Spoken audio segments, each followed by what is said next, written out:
we'd have wound up without him. So we got two guys in the class have COVID tonight. Let's just keep them out and let's keep ourselves healthy and then hope they stay healthy or get healthy quickly as well. COVID is we kind of disregard how serious it is. It's still serious. It's still for people that have a minute when their immune system isn't up to snuff. COVID takes people out, and it still does. And so we don't, any one of us want to take that for granted. Take care of yourself. Try to stay safe and not get exposed. I do know that Omicron at the moment is a little tamer than the earlier versions. Delta specifically killed an awful lot of people, but we are told there's a few subsets of Omicron now. There have been, but there are a few that have been identified. So far, they've been Philadelphia, New York, that have a higher mortality rate, almost double what the original mortality rate was for Omicron. So that means don't mess with it. Don't take it for granted that it's just another flu. Hopefully it will be. But when somebody is feeling sick, take care of yourself. And don't come to class if it's you. And I'd much rather find a way to let you watch a video online and make up a class than be sick and be struggling to be here and then making the rest of us sick too. That's not something we want to do. So we're going to talk about ethics a bit, and I'm going to start from the perspective of the United States Navy and the United States Naval Academy. Did anybody in this room happen to serve in the Navy? I mean, we're in the Mojave Desert. There's not so much Navy here as there are some other places, but it's often that we have retired Navy people or people that did serve in the Navy.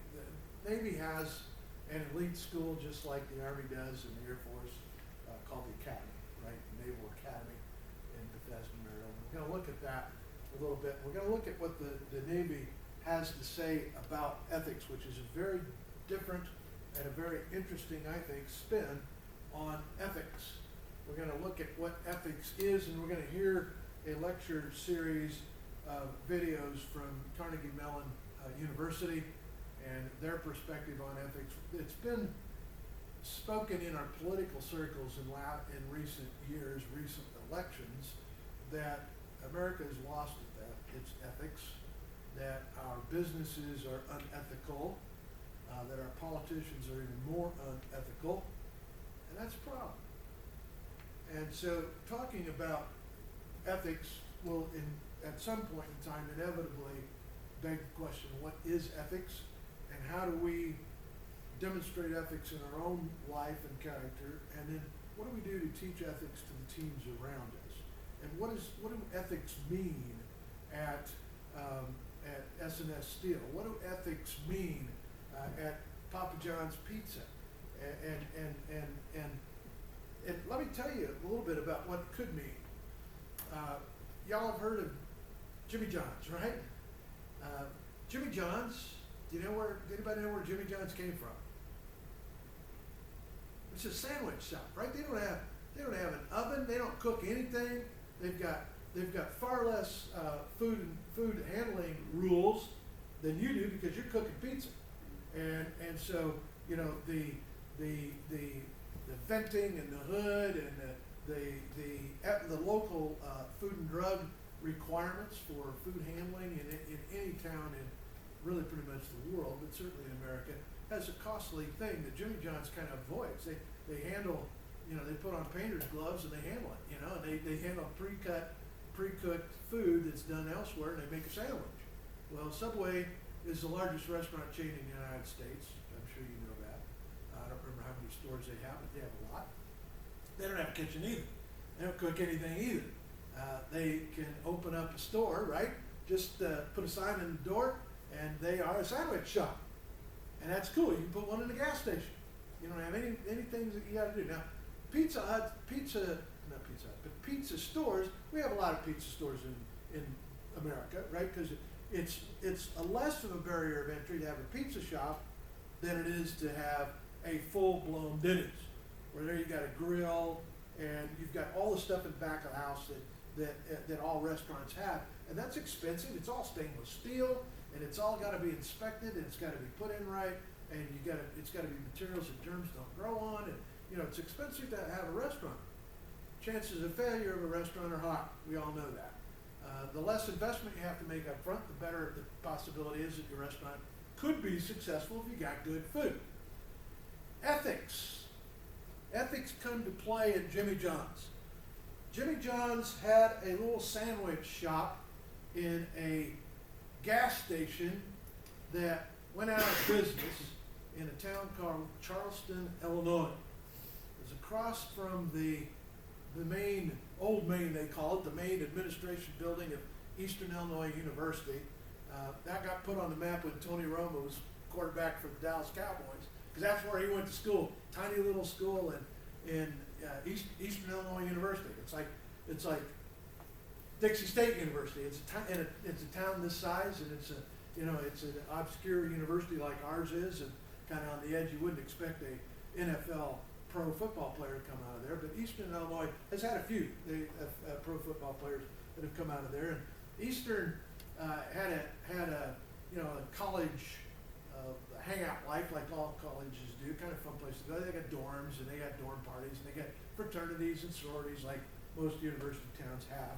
And the sandwich shop popped up as a good idea. A couple of guys named Jimmy and John, I think, started Jimmy John's. Actually, I made that up. I'm not really sure what their names were. I remember them, but I don't remember the names. Anyway, the sandwich shop struggled.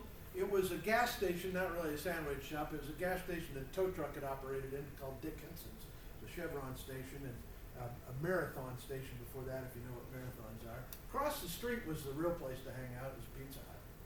And Pizza Hut was cool. Pizza Hut had, the tables, kind of like the older stores here in town have had here, kind of like that. Where they had, it was a good hangout. They had a jukebox back in the day, and so forth. And Pizza Hut had a little struggle with ethics. The Illinois Health Department went in on a complaint that said this pizza doesn't taste like it ought to taste. And Illinois Public Health took a look, tested it, and found out the meat, of all things, was horse meat. Horse meat. Now, it's not illegal to kill and eat your own horse if you don't tell anybody about it. But you can't take horse meat, grind it up to hamburger, and take it to Smith's and say, here, this is beef hamburger. It ain't beef hamburger. And as Americans, we kind of have a thing against eating horses and against eating dogs. Korea dogs is a main fare. Vietnam, you can eat cats. We don't eat cats in America. Not that they're not viable meat. It's something in our head that say those are pets. And we don't want to eat our pets. We don't want to eat cats, dogs, or horses in the United States. So Pizza Hut had a little, horse meat's cheap. If you want to save a little money on hamburger, right? Throw a little horse meat in there. And the little horse meat in there became all horse meat in there, and they got caught. They got shut down. When they got shut down, the Eastern Illinois University college students had nowhere to hang out, so guess where they hung out? Jimmy John's sandwich shop. They put picnic tables out in the gas station, took the gas pumps out. They made a hangout place, put an awning over it, and said, this is cool, this is working good. Let's put one up at the University of Illinois in Champaign, which isn't that many miles away, 40, 50 miles away. Much, much bigger campus, 80, 90,000 students. And the rest is history. We got Jimmy John's all over the world. And a lot of them were initially tacked to college campuses because we all want to hang out and cheap sandwich, cheap food, and a $5 sandwich in today's market's fine, right? It's not cheap, but it's a dang good sandwich. You want to spend a couple dollars more, you get a gargantuan, right? And then that'll keep you full for a day. You can eat that all day, right? Jimmy John's has done well. Why? Because of an ethics violation by a restaurant across the street from it. And that's pretty interesting to understand. When we talk about ethics, ethics can have an impact. Now, Pizza Hut made it. That didn't kill Pizza Hut. It sure did in Illinois for a while. That made the news. It was on the Chicago television stations about Pizza Hut selling horse meat, and it was probably not good to own a Pizza Hut at that moment in time, but the franchise was big enough They survived it. That store didn't survive it. That store never reopened. It reopened as a different restaurant, but it never reopened as a Pizza Hut. Understandably, because once somebody sells out on their ethics, I question now everything else they do. Chipotle Grill has had an issue with that, haven't they? Salmonella going in, and all the store, because it were dirt, the lettuce was dirty or something. I'm not sure exactly what the story was, but I own stock in that company, and the stock tanked. And how do you take a public company like Chipotle Grill and bring it back and say, we're sorry, we decided not to wash the food? How do you make that right? Well, they wound up dancing through that and working on. We can reflect back a little bit later in another class, because there's another story to be learned from Chipotle Grill. But right now I want to talk about what the Navy has to do about ethics. And they use something called experiential learning. What they're saying is you learn by doing, which I think that makes sense. We all learn by doing. We all do that. And in the case of the Navy, they're going to ultimately say ethics is not necessary if. We'll look at some of the ifs. We're going to watch a video clip on the Navy in a minute.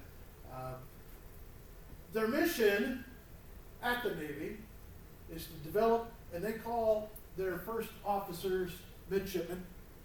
They're first class, second class, third class officers, mentally and physically, and imbue them with the highest ideal of duty, honor, and loyalty. They say that if you do these three things, you will always be ethical. That's an interesting proposition. I'm not saying it, the United States Navy is saying it, but we can remember that they are saying that. In order to graduate leaders who are dedicated to a career of naval service and have the potential for future development in mind and character, assume the highest responsibilities of command, citizenship, and government. I worked for a company called Air Products and Chemicals. Once upon a time, they were a Fortune 500 company.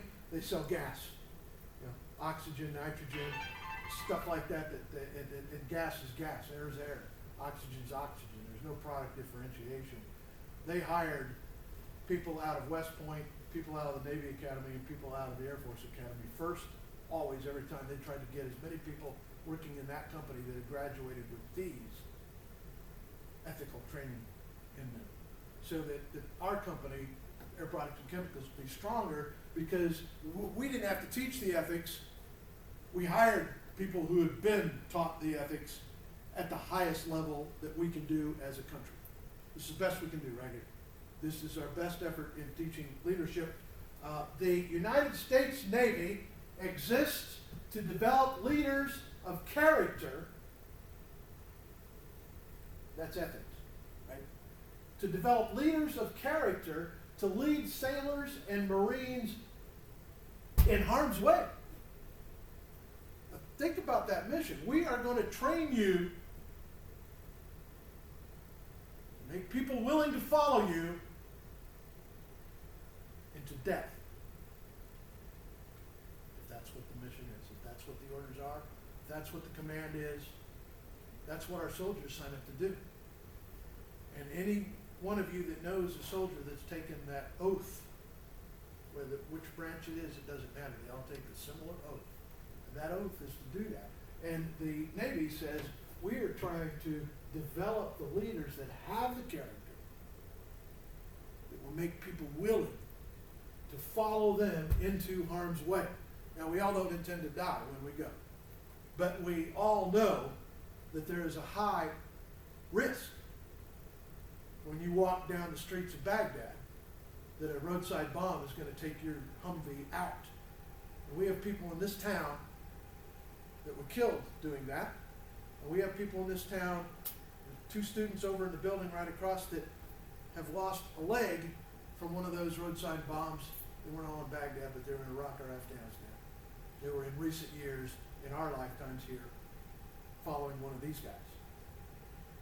But think about that. That's pretty incredible in my opinion. And so ethics kind of, they're saying, becomes self-solving if we are looking at people with duty, honor, and loyalty. And that's what they're starting out with. We'll get to something else in a second. I want us to think about what leadership means, because this isn't a leadership class per se, but leadership we'll talk about in every class, because it's what everything is that we are talking about in business. And I want you to get a piece of paper here, so get up, come back up. That wasn't there, it said I didn't have a handout for you. I don't, it's a blank piece of paper. I want you to put something on that piece of paper. So if you don't have a pencil or a pen, I have a couple up here that you can borrow, maybe, might work. And what you're going to do is you are going to put no words on this piece of paper. You are going to draw your concept of leadership. Now, it's not an art class either, so I'm not going to judge your art. So stick people are okay? Is what? Stick people are okay then?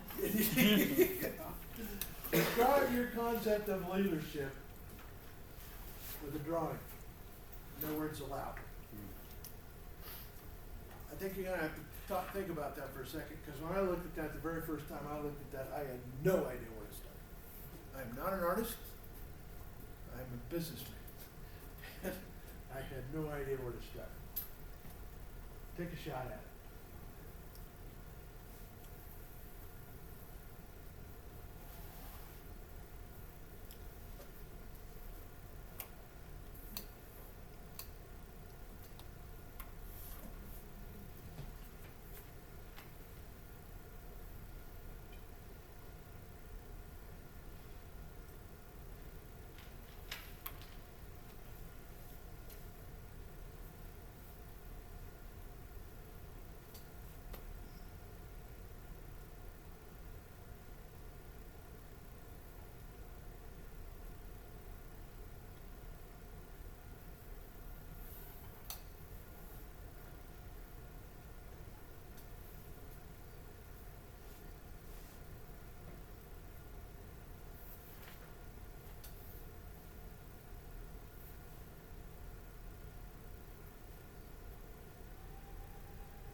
2 minutes.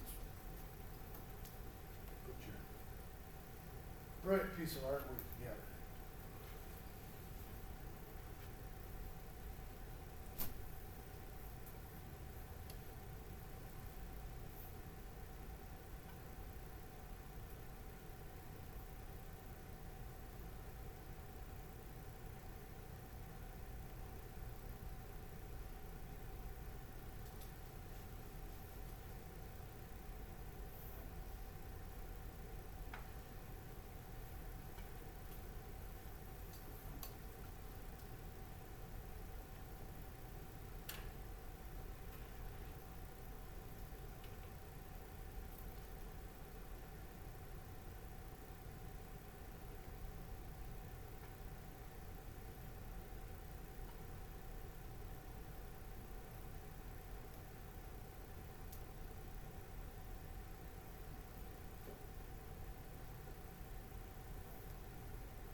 While some of you are finishing up your drawing, um,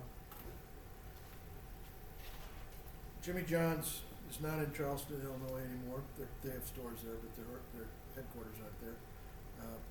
I was born in Charleston Hospital in Charleston, Illinois. It's the farm's near there, and I know that area. I own a house and an office building in Champaign, Illinois, and Jimmy John's is in the building next to my building. That's where the corporate headquarters is now. If you were to look at the companies, when I look at a company and looking at a company's performance, I look at two things that I'm interested in. One, I look at revenue. How much is the organization or the company making in sales? And I'm looking at profit. And there are different terms for revenue. Could be gross sales, could be revenue, gross revenue, top line. Those are all terms for revenue. Profit could be retained earnings, EBITDA, earnings before interest, taxes, depreciation, amortization, all of those types of things. It doesn't matter which number you're looking at. What I want to know as I look at a chart of those numbers over time, and time can be in terms of quarters, first quarter performance, second quarter performance, could be in terms of years, this year, last year, year before. For a company like these, I would be interested in 3-year performance, and so I would look at numbers 3 years ago, 2 years ago, 1 year ago, and now, and I put those on a chart. Now, there's going to be 9 possible charts that come out of this that I want to look at. And what I'm thinking about is Pizza Hut versus Jimmy John's. Both companies are in existence. One is much older than the other, Pizza Hut being much older than the other. Pizza Hut has had gross sales way beyond what Jimmy John's has had. So as a company, they're a bigger company. But I'm interested in trends because I want to know, they're both still in business, but is one of them about to go out of business? Is one of them about to go huger? And how might we know? We would look at trends. Trends give us a look in, if this is today's numbers right here, then I will call this a rear view mirror. Looking back in time. I'm looking in the rearview mirror and I'm looking at what has been happening. So the 9 graph formations that I can have, revenue is always either going up, staying the same, or going down. Profit is always going up, staying the same, or going down. So as I look at those, the possible combinations of those 3 variables, That gives me the possible shapes of the graphs. I may have revenue going up, up, up, up, up, and that company looks great. Every year, their numbers are bigger. Every year, they're getting, their numbers are going up. But what if, during that same period of time, the profit is going down, and last year they lost money? Okay, so I don't have the whole picture when I just look at the gross sales. Sales look good, but the picture there is revenue's going up, profit's going down. Yikes, it's a management problem. You got somebody sound asleep at the switch. Somebody's made a bad decision. Somebody's doing things wrong. And you get it, we could have revenue flat, we could have revenue decreasing. We could have profit flat, we could have profit rising. So it's possible revenue's going down and profit's going up. That's on the rarer side. But when we see that, I want to buy that stock. I want to understand what's going on there. Because on lesser sales, the company is making more profit. They're figured something out. Or they've just been incredibly lucky, so I do some homework first. But in probability, they have figured something out. Like maybe they say, let's fire all of our customers that are costing us money. The pain in the ass customers. We all have them, right? We all know who they are.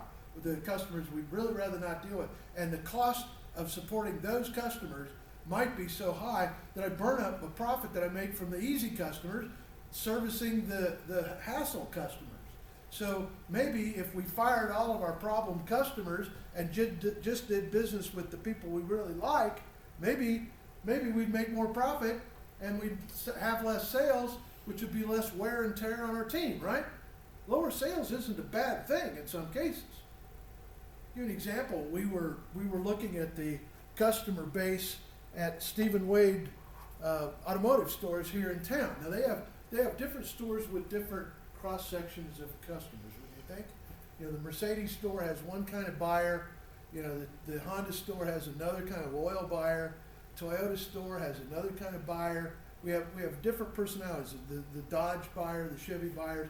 They're you know, some of us will go across and buy whatever strikes our fancy is a good deal, but other people are very loyal, dedicated to one specific thing. And so we were looking at how do they raise, how do they boost sales and aggregate. They were trying at the time we were talking about this, trying to boost sales in the service department. So we call that fixed absorption in a car dealership. Fixed absorption is how much profit does the back of the store make, the service department, of their fixed operating costs. So it costs so much to pay the rent on the building and pay the electric bill to light the parking lights up at night and all this fixed overhead that a corporation has to have. A car dealership has high property taxes, high advertising costs, this fixed overhead that's part of what they do. If the service department can make enough money to pay for the fixed operating costs of the company, the dealership is way stronger. The Ken Garff dealerships in Salt Lake have consistently had fixed absorption numbers of over 90% and sometimes 110% of their operating costs have been being paid for by the service department. We look at Dave Kellogg, the largest Dodge truck dealer in the world. Guess where they are? I said Dave. It's Dave Smith in Kellogg, Idaho. Kellogg, Idaho. Where is Kellogg, Idaho? Nobody knows. Nobody ever knows where who's. How could they be the largest Dodge truck seller in the world? I mean, isn't there a store in LA somewhere that sells more Dodge trucks? I mean, you'd think that, you know, right here in St. George we could sell more Dodge trucks than they'd be selling in Kellogg, Idaho. That's not the case. People fly to Kellogg, Idaho, wherever it is, from wherever they are, and buy a truck because it's such a good deal, and then they drive home in the truck. They get a vacation, they go to Yellowstone, and they drive home in a truck, and they paid less money than they would have paid for that truck in their hometown. They got a free trip to Yellowstone. And you don't think that's true? Look them up. And you go, how do they do that? Because nobody goes back to them for service.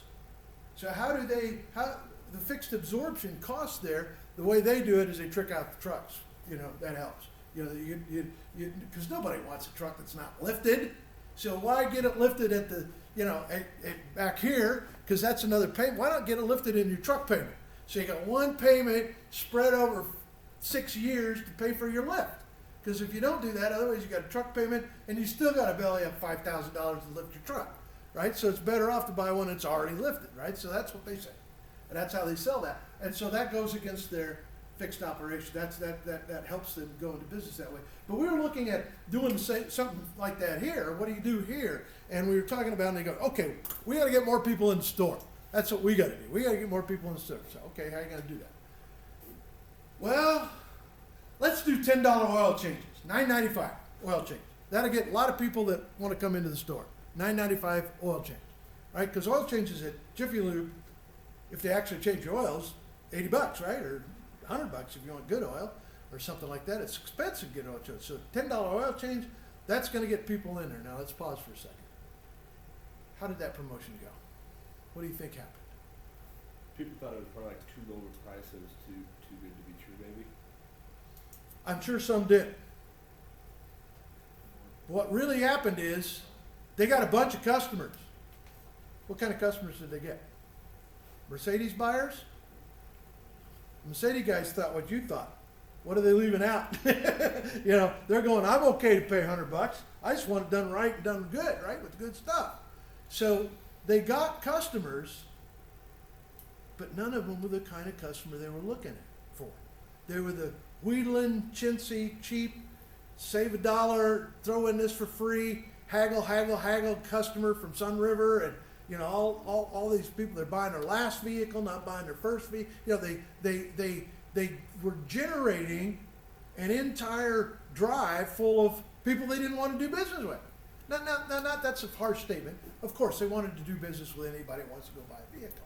But the kind of person that you're trying to attract was not the one looking for a $9.95 oil change. That's the cheapskate. That's what I would go respond to. They don't want me as a customer. They want somebody that's not gonna, you know, care about price so much. You know, they're looking at convenience. They're looking, but you know, draw me. I'll pay regular price, but tell me you'll do it while I wait at a dealership. Like now, we won't. You don't have to wait all morning. You know, you come in and we're on it. We'll do it. Then I go for that one at any price because I went in and out. Better yet, tell me while you're teaching tonight, Steve. We'll pick your car up. We'll change the oil. We'll bring it back, and you're good to go. I'm going, okay. I don't care what you charge. That's what I want.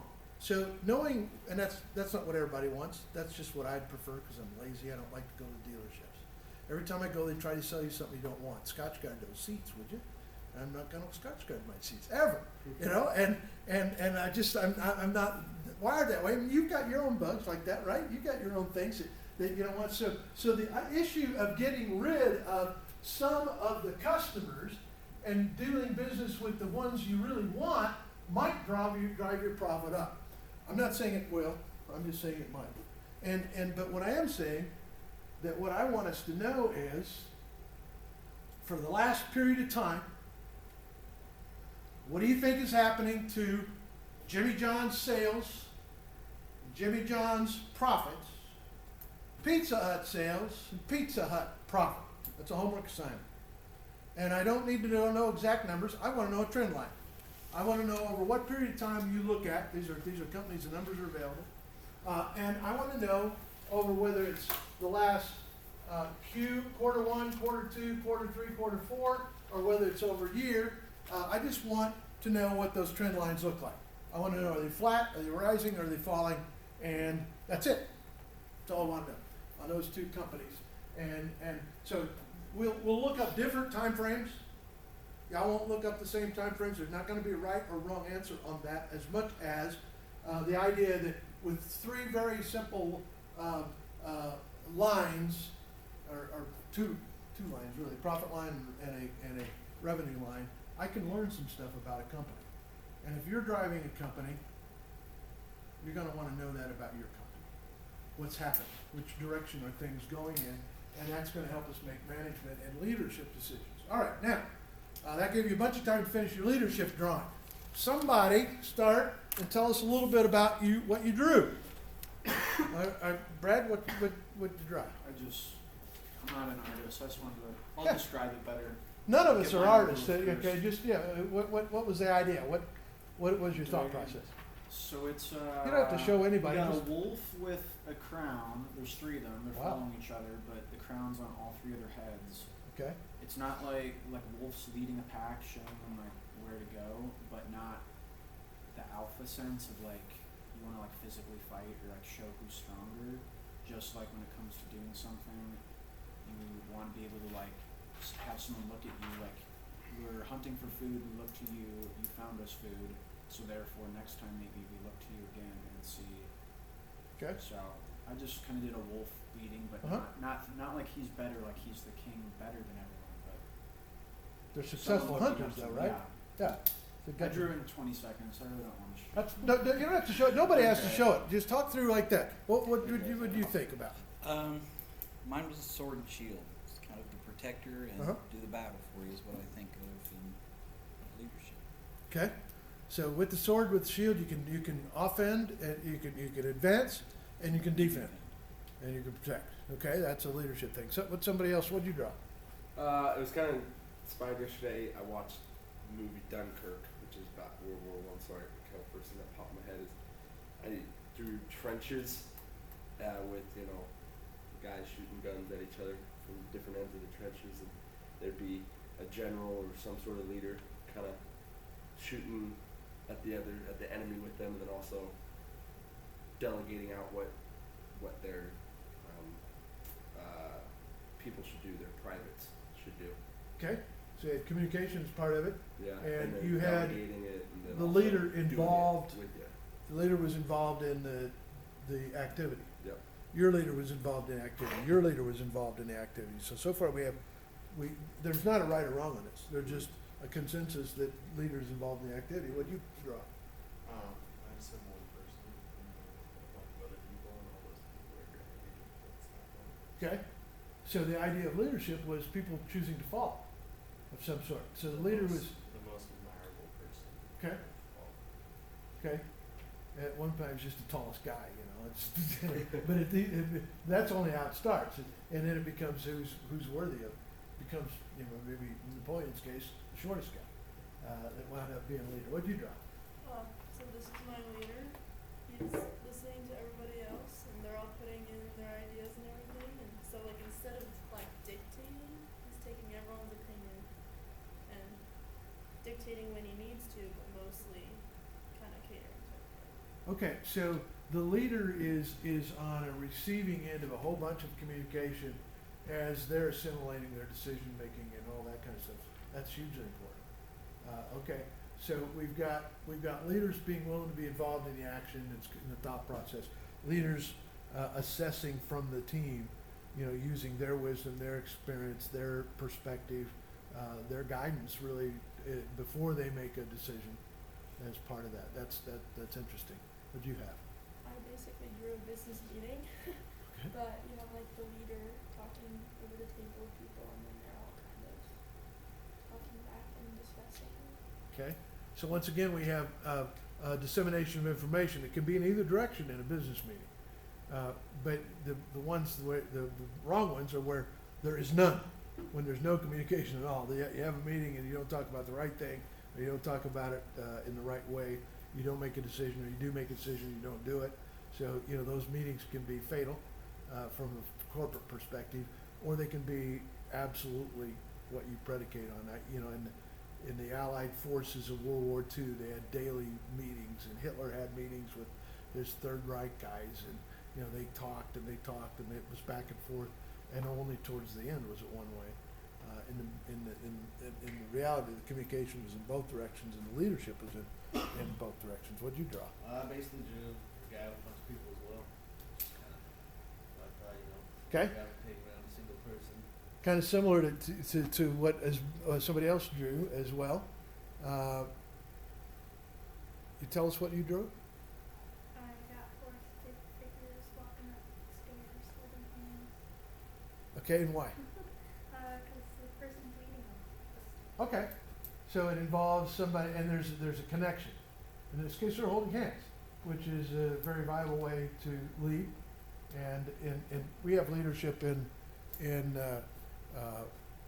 the real world where we hold hands. Kindergarten is an example.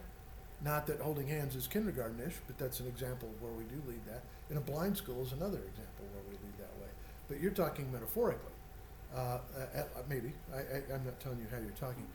But I see that metaphorically where we've got a connection with the people, and people are choosing. You can break holding hands anytime you want. You can pull backwards if you really want, and guide by resisting. But the idea that you've got somebody that others have chosen to allow them to lead and holding hands, that's cool. What'd you draw? So mine was just four guys kind of holding onto a rope attached to the big rig, and the first guy is talking back to the other guys, kind of just representing that the first guy, like the leader, is the first one in to like start the work and disseminating the information using the others, and then the others talking back as well. Okay. So just kind of. So we've got a participative type of leadership going on there. And it's interesting to me, we've all envisioned a piece of leadership, and I said there's not a right or wrong on this. This is, the task was, what's something that you conceive as leadership, and to try to draw it in a drawing, that puts us out of our comfort zone because none of us in this room are artists. And so some of you have some skills, so I could see what you did draw. It's like, ooh, okay, that's some skills. I also drew something that was along the lines of a leader that was involved and engaged, people following him, the communication from something up above, looking at what's ahead, and communicating that to the leader, so the leader isn't leading in the blind, and supply convoy bringing up the back with some support, so you don't run out of diesel fuel, you don't run out of ammo, or whatever it is that you're required in your business to do. All of those things are aspects of leadership, but why we're doing it in ethics class is, what happens if that guy in the crowd that we've chosen to allow to lead, or we've asked to lead, or the person that we've held hands with in the hopes that they will lead us, what happens if we find out that they're a creep? What happens if we find out that they're lying? What happens if we find out that they've been telling other people the same thing they've been telling us, and they've been promising them the same thing they're promising us? And you know, we see guys doing that to women online all the time. Read about it and go, how did they think this was going to end? Was this going to, how is this going to have a good ending in their mind, you know? But we see that, and we read about it. We see movies about it. We see TV shows about it. It's real. We don't know what to do when the person that we've entrusted with some leadership all of a sudden stops doing what we thought that they were going to do. We've seen that in political elections in the last 10 years. Everybody has seen it in a political election in the last 10 years. One side or the other has disappointed us in what they carried out, what they said they would do. And I'm talking about county elections. National elections also, they've done that, right? But we see leaders or wannabe leaders that do everything right until they do it wrong, and then it's an ethics violation. We got a big problem. And so we don't know who to link up with. We don't know how to go forward. And if we've got a company like this, we don't know how we can expect revenues and profits to go up when we've got an ethics problem in leadership. And so the Navy says that's not okay. We want to cut that out. We want to find that rather immediately. And we have some things that good leaders must be, and it's a mess. What good leaders must be is a whole thing of stuff that just gets complex. And yet this is what leadership is really about. And we can have an ethics violation while this is the center of it. We can have an ethics violation everywhere. And so the Navy says, we don't even really want to use this word. We want this to happen from an effectiveness perspective, but we want to go back to the obligation of command, the obligation of duty, the obligation of honor, the obligation of character. And those are the things that we think, while character is a word we put up here, that is everything that builds ethics in our opinion. So the attributes we are looking for is people that will be, at least in the moment, selfless, inspirational, proficient, innovative, articulate, adaptable, professional, and you look at those words and you go, yeah, that's me. Or maybe you look at those words and say, it could be me, but I got some work to do. Or maybe you look at those words and you go, I don't even want to be selfless. And it's true that everybody doesn't want to be a leader. Everybody, shouldn't be a leader. There are people that choose not to be effective leaders anyway.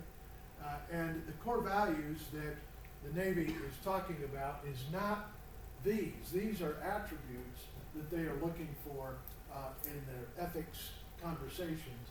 The values that they're looking for is the value of honor, the value of courage, and the value of commitment. Why do you need courage to be ethical? Stand up if everyone else is saying it's wrong, you still say it's right, I guess. Or other way around. When everybody else is saying it's right, so you stand up and say, no, this is wrong. We can't go with the boss on this one. The boss is doing something wrong. What happens in organizations a lot of times, in public ones especially, is they're larger, especially. We see a U.S. operation and a European operation and an Eastern operation, and so the office in China, the person in China starts abusing their expense account. They're in charge. They got the country, they got the office building, everybody working in the office building is theirs. They got a factory and a warehouse, and what happens is they figured out how to lie to corporate back in America. And they fudge on their expense reports, they fudge on their financial statements that they're sending in, and somebody in the plant back in Beijing knows the truth about what's really going on. We now have an ethics question, right? And the courage required, what do? That person is your boss. Do you blow a whistle? Do you not blow a whistle? That's the ethics question. That's a very difficult question. So looking at your honor, your sense of honor, the Navy says, if you have the sense of honor, you will know that the whistle needs to be blown on that. You have the courage to rat out the Rear Admiral of the Pacific Fleet if the Rear Admiral of the Pacific Fleet is doing it wrong. And that's what they're looking for. They're looking for people with that courage that will stand, because they say this, honor, courage, and commitment to the United States Navy. Those three cards will trump all the other cards, and if you do those things, you will be ethical. You will make the right call, because all of us know in our heart of hearts, pretty close to the same value system, what's right and what's wrong.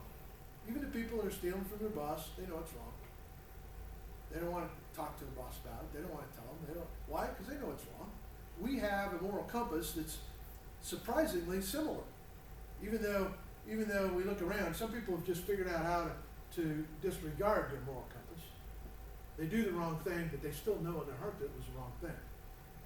And so the Navy says we need people with honor, courage, and commitment, because they aren't going to go against what is the wrong thing in their heart. They're going to know what the right thing is. They're going to go with the right thing in their heart. And so they teach that. How they teach that is through a series of things that they call experience leadership, and they watch what you do through the experiences. They look at how well you perform, and they've got a whole matrix of availability. In a 4-year stint at the U.S. Naval Academy, you're going to start as a plebe in the summer before fall starts, and then you're going to be a 4th class midshipman. You'll promote to a 3rd class midshipman. You'll promote to a 2nd class midshipman, and finally, on your senior year, you will become a 1st class midshipman. And the things that they're expecting from you,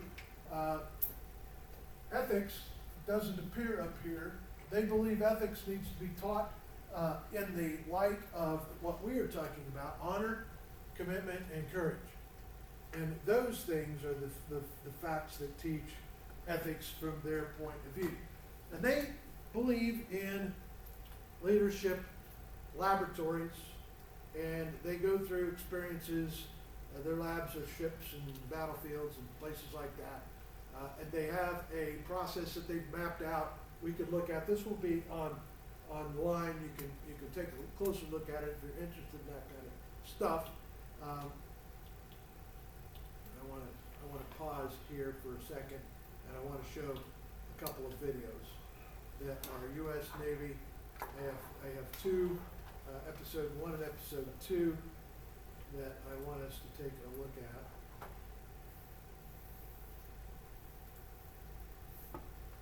Called Among the Few. Got a 5 minute to 10 minutes, so we'll spend 15 minutes and we'll take a break when we're done with these, and we'll start with, we'll wrap that up and we'll start with the Carnegie Mellon lecture on ethics.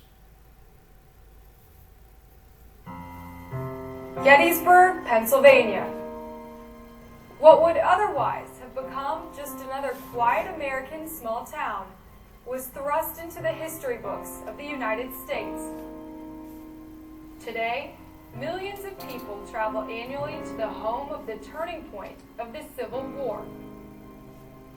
And for 2 days each summer, if you look past the tourists, beyond the monuments, and through the tall grass of the battlefields, you'll find a select few. They come here to learn lessons from our past. They come here to become leaders of the future. They come here because they are among the few.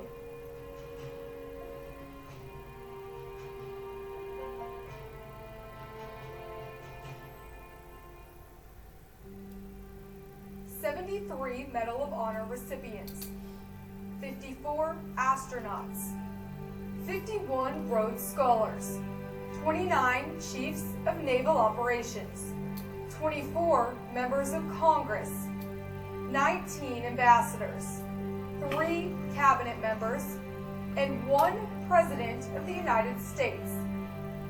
The United States Naval Academy produces some of our nation's best. What sets the Naval Academy apart from civilian schools is that ultimately our mission on the sports field, in the classroom, and in Bancroft Hall is producing leaders of character. And right now, nothing does that better than the Gettysburg Encounter weekend. Of more than 4,000 midshipmen who study on the yard each year, there are a select few who earn the honor to lead. To prepare for their leadership roles, the company commanders and team captains embark on a journey for the class of 1977 Gettysburg Leadership Encounter. They come together to leverage the lessons learned from the Civil War battlefield with extended discussions at Gettysburg College on 3 specific topics: loyalty, standards, and action. The Patriot League Leadership Academy initiative represents our collective commitment to ensuring our scholar athletes have the resources available to them as they evolve into the leaders of tomorrow. Our presidents have dedicated significant and long-term financial support to leadership training in the form of Leadership Academy grants administered annually through the League office. League ADs, like Chuck Gladchuck at Navy, embrace the initiative by ensuring our scholar athletes have the best leadership training available to them. When the Patriot League made the money available, Mr. Gladchuck decided rather than outsource it, let's use the leadership department at the Naval Academy to build this program. And that's how we got it started. We chose Gettysburg because it's the model the military uses. There's already programming that happens in some of the graduate level schooling that the military has, where they bring officers here and they use the experiential learning model where you put yourself in the place of other leaders from a different time and you learn through that and you really experience it. The movement between the classroom and the battlefield and connecting those things. Let's take what we learned about what happened here in 1863 and let's figure out how this is still relevant today and how do we apply this at the Naval Academy and on our teams. Bancroft Hall. It's the largest single dormitory in the world. All 4,400 midshipmen live together in the hall all 4 years. Within Bancroft Hall, there is a command structure. All midshipmen are part of the single brigade. The brigade is broken up into 2 regiments. The regiments are broken up into 6 battalions, and within each battalion, there are 5 companies. The midshipmen taking part in the Gettysburg Leadership Encounter include the team captains of all 33 varsity sports and the 39 commanders of the command leadership. The very first year, we actually just did it with the team captains. It was an important thing because our team captains wear a rank in the brigade of midshipmen, so they're meant to be leaders in the student body, but they weren't seeing themselves as that. They were seeing themselves as leaders in the athletic arena and with their team, but that was it. We would take all these team captains and say, you've been voted for by your peers, you've been sanctioned by the athletic director and the commandant midshipman and the superintendent. Congratulations, go be a team captain. And it wasn't that they were all failing, it's just that they could all do it better if they knew what good. What's a good team captain look like? There was a little bit of a divide between the student athletes and the midshipmen who don't play in the varsity athletic program. All these captains wear 3 stripes, meaning they're a commander. In the brigade, in the leadership in the hall, they're broken into 30 companies. Each of those company commanders wears 3 stripes, same as the team captain. And the team captains live, they're part of those companies. But what we weren't getting is this multiplier, the synergism of 2 or 3 leaders in that company pulling together. Then we realized, well, maybe the next year we should bring the leadership from the other student leaders that aren't necessarily team captains. It's been rewarding to see that divide close and to see a lot fewer issues and jealousies and concerns of one of those groups versus the other. I think it has united the student body quite a bit. When talking to the past captains, they made it clear that it really transformed their outlook on the mission of the Naval Academy, how they brought it to our team, and we knew we were going to learn a lot, so we were very excited. You're with the top of the top for this upcoming semester, so that adds a weight to it of like you kind of feel it. It's a little intimidating at first, and then it's cool because everyone has the same values, or at least align themselves in the same way. Even at a place that prides itself on being the premier leadership institution in the country or in the world, there's still that 1%, there's still that extra, and there's still things we can do to continue to push that message. We all decided we need to probably find 3 things, 3 solid themes that would resonate on the field or in Bancroft Hall. In other words, the whole institution could embrace these and go towards them. We have always used the model of loyalty, standards, and action throughout, and you gotta keep it simple so that they might remember it. And it's easy to just have the 3 words. We put them on their shirts, we can easily talk about it, and we reflect back on them throughout the experience here in the battlefield pieces, and then also when we're back on campus. The whole takeaway is what each one as a leader can do to kind of help motivate their groups individually and then synergize those, because both the athletics and the academics are just 2 portions on the run towards a higher goal, which they're both mutually trying to achieve. It really creates a great synergy between Bancroft Hall and the military development of every midshipman and the team captains, who are not only student athletes, but they're members of the brigade, and they have to work together to be effective in every aspect of the mission, mental, moral, and physical. We put a lot into these 2 days with them. They are busy, they are tired, we throw a lot of information at them, and we ask them to discuss a lot of really personal things. And when they tell us it influenced how they are captaining their team, and then when they tell us of the success stories of that, or even the challenges that they want our help with, we know the program's working, and we know that coming here really was worth being the big kickoff event to it. That's episode 1. I'm going to show episode 2. It has a little bit of redundance, but now we're getting into the ethics. And they say 1977 class. This wasn't filmed in 1977. They do this every year. The first time they did it was 45 years ago with the class in 1977 on the Gettysburg battlefield. Gettysburg, Pennsylvania. What would otherwise have become just another quiet American small town was thrust into the history books of the United States. Today, millions of people travel annually to the home of the turning point of the Civil War.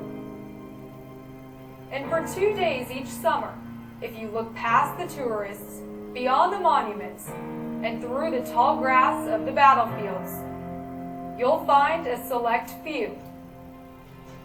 They come here to learn lessons from our past. They come here to become leaders of the future. They come here because they are among the few.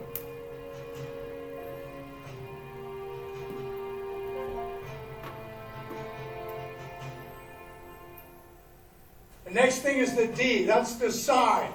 What am I going to do? Am Am I going to do nothing? Am I a wimp? Am I going to walk away? Or am I going to do something about what I just saw, good or bad? The lessons taught today at the class of 1977 Gettysburg Leadership Encounter are befitting in that they have been applied in its own growth. Just like many great accomplishments, the Gettysburg Leadership Encounter started small. It was an idea fueled by the Patriot League's Leadership Academy initiative. It led to Navy team captains attending the inaugural event on their own. It was quickly observed that there was a void. The absence of the company commanders made it difficult to accomplish the ultimate goal. After some discussion with the team captains, leadership staff decided to take action and include the company commanders. To make it all possible, the Naval Academy needed someone to step forward and sponsor it. Well, the class of 1977 saw this as an opportunity as they looked for a class gift, something their class could raise money, and they saw this leadership program, and a number of them got involved very early. They understood it, they came up and watched it, and they galvanized their class to make a donation to endow, hopefully in perpetuity, to have the money so we can come up and use the great facility here at Gettysburg. 77, the athletic department, and I believe we got a pretty good recipe here. A call went out to alumni, hey, we have this program, we want to include this other portion, so the student body leaders to it, and the class of 77 thankfully stepped up, so they fund half of the program, and then the Naval Academy Athletic Association, through the monies that come from the Patriot League, fund the other half. So it really is a joint endeavor between the two, and I know the class of 77 is very involved and very supportive of us, and we sincerely appreciate that, as is Mr. Gladchuck and our entire athletic department. We were in the process of planning what was going to be our legacy gift for our 40th anniversary. And the opportunity came up for this, and our class president, Lee Janulius, was very perceptive and jumped on it right away because we just saw the value. And it was so good they expanded it not only from team captains, but into the leadership, what we call the three stripers and above, those company commanders, battalion commanders, regimental commanders. When you think class gifts, you think monuments on the yard and things like this. This is so much more meaningful, and it's going to have more impact, I think, than a monument or something physical, a scoreboard even. This is really impacting the midshipmen. The value of them working together with the team captains to kind of really develop their own vision for leadership, and to do that in a place where it's basically defined, I think was a great opportunity. Being here was just an honor, and I'm very excited about this. But then actually being here and watching what's going on is just incredible. And I wasn't even expecting to be a part of it this year. It came as a last minute kind of thing that, like, I can do that? I think they're getting a real jump start compared to the training we got. I think the lesson that we want them to take away is servant leadership. What you soon come to realize is it all comes down to a few. Just a few. A few good men, a few good women, a few good leaders, a few good followers at the right time and place who stand another minute, another 5 minutes, another 10 minutes. And that makes all the difference. Yeah, you're one of the few. There have been times, just like right now, where the heart tightens and you start feeling the emotions about what's going on and how important it is to the midshipmen, and how those midshipmen are so important to the rest of the future of the United States of America. I think the Gettysburg Class of 77 Encounter Weekend galvanizes the brigade, that you don't have student athletes thinking this thing over here and brigade leadership thinking this thing over here. They really understand each other, they come together, they work together to find the best practices, and it really helps everybody understand the single mission of the Naval Academy is producing leaders of character ready to serve our country. So, why did we draw on the United States Navy when we were talking about ethics, and why did they draw on Gettysburg? Anybody take a shot at that?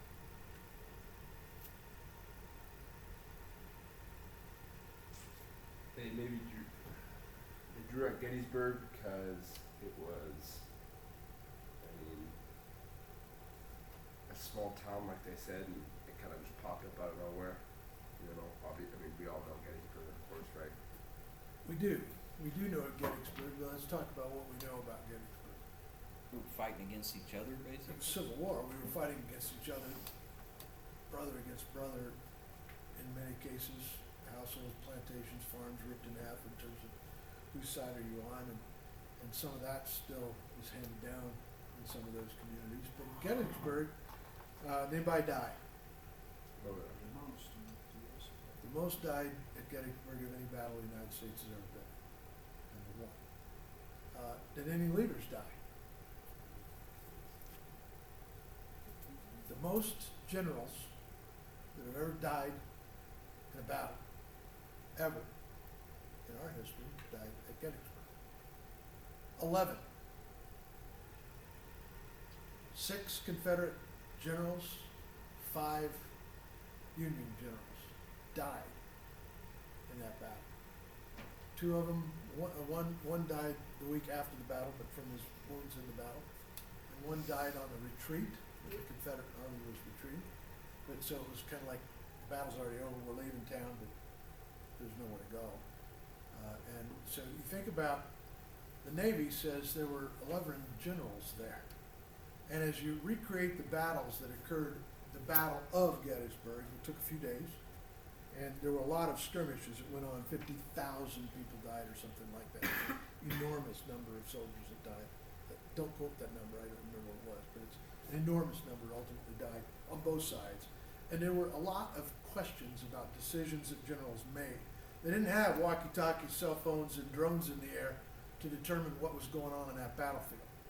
And so there were other communications that were required, and there was false communication, just like we would think in spies today. There was false communication going on back and forth. There were decisions that were made because of lies, and there were a few generals that misrepresented things to their own team. How's that ethic? We learned the hard way some things that are out of bounds, and we say all fair in love and war. No, it's not. And when we're at war, we want rules of engagement. We talk about them. The Geneva Convention talks about them. What we're doing in Ukraine, is being done in Ukraine, is wrong to a great extent by the conventions, regardless of which side you might align with, the Russian side or the Eastern or the European side. There are still rules of engagement being violated, and there are ethics violations associated with those things. People being sent to war to die. That's not what we're doing here in this class, but we draw from that training, right, in our business. Our business works at the same rules, and that's kind of what why we're looking at the United States Navy and what they determine to be the driving forces of ethics. We're going to take a break. We're going to come back, and we are going to start looking at ethics from the point of view of Carnegie Mellon University and what they teach in their ethics course. We'll watch several videos back to back, have a little bit of discussion about it, and quitting time will be done. So take a break. We'll see you back in about 10 minutes.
care if I put my feet up on here because I had knee replacements and I. Get comfortable. Okay, my knees. In fact, there's even comfortable with chair down here, so we can sit down there, we got the watches. That's okay. This will be good. Okay. My knees just get jacked up. That's, the only thing we frown on is snoring. I won't do that. Other than that. And I've probably done it, so Yeah. I'm probably the worst.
Okay, we're gonna go ahead and start a couple of videos on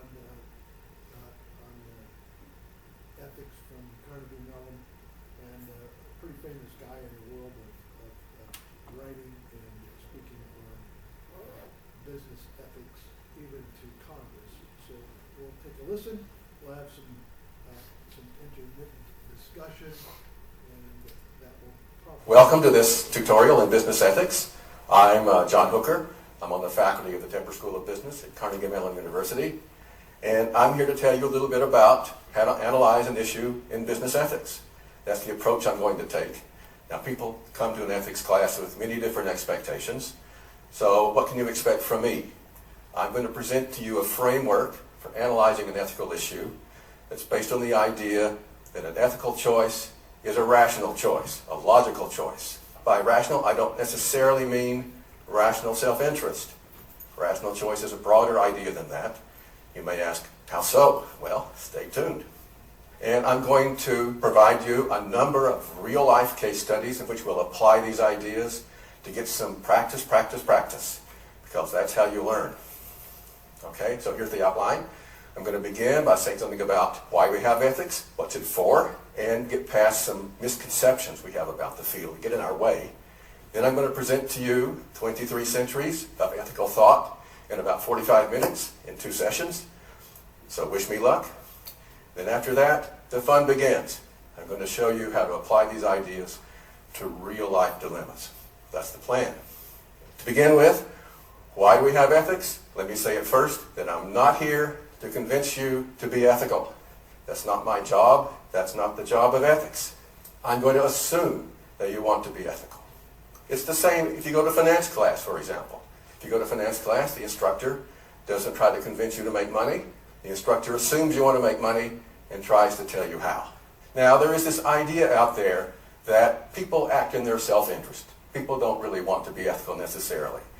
This is a very popular view, but I have to tell you, it's false. In fact, there's a great deal of evidence now from the scientific world that shows that human beings are altruistic.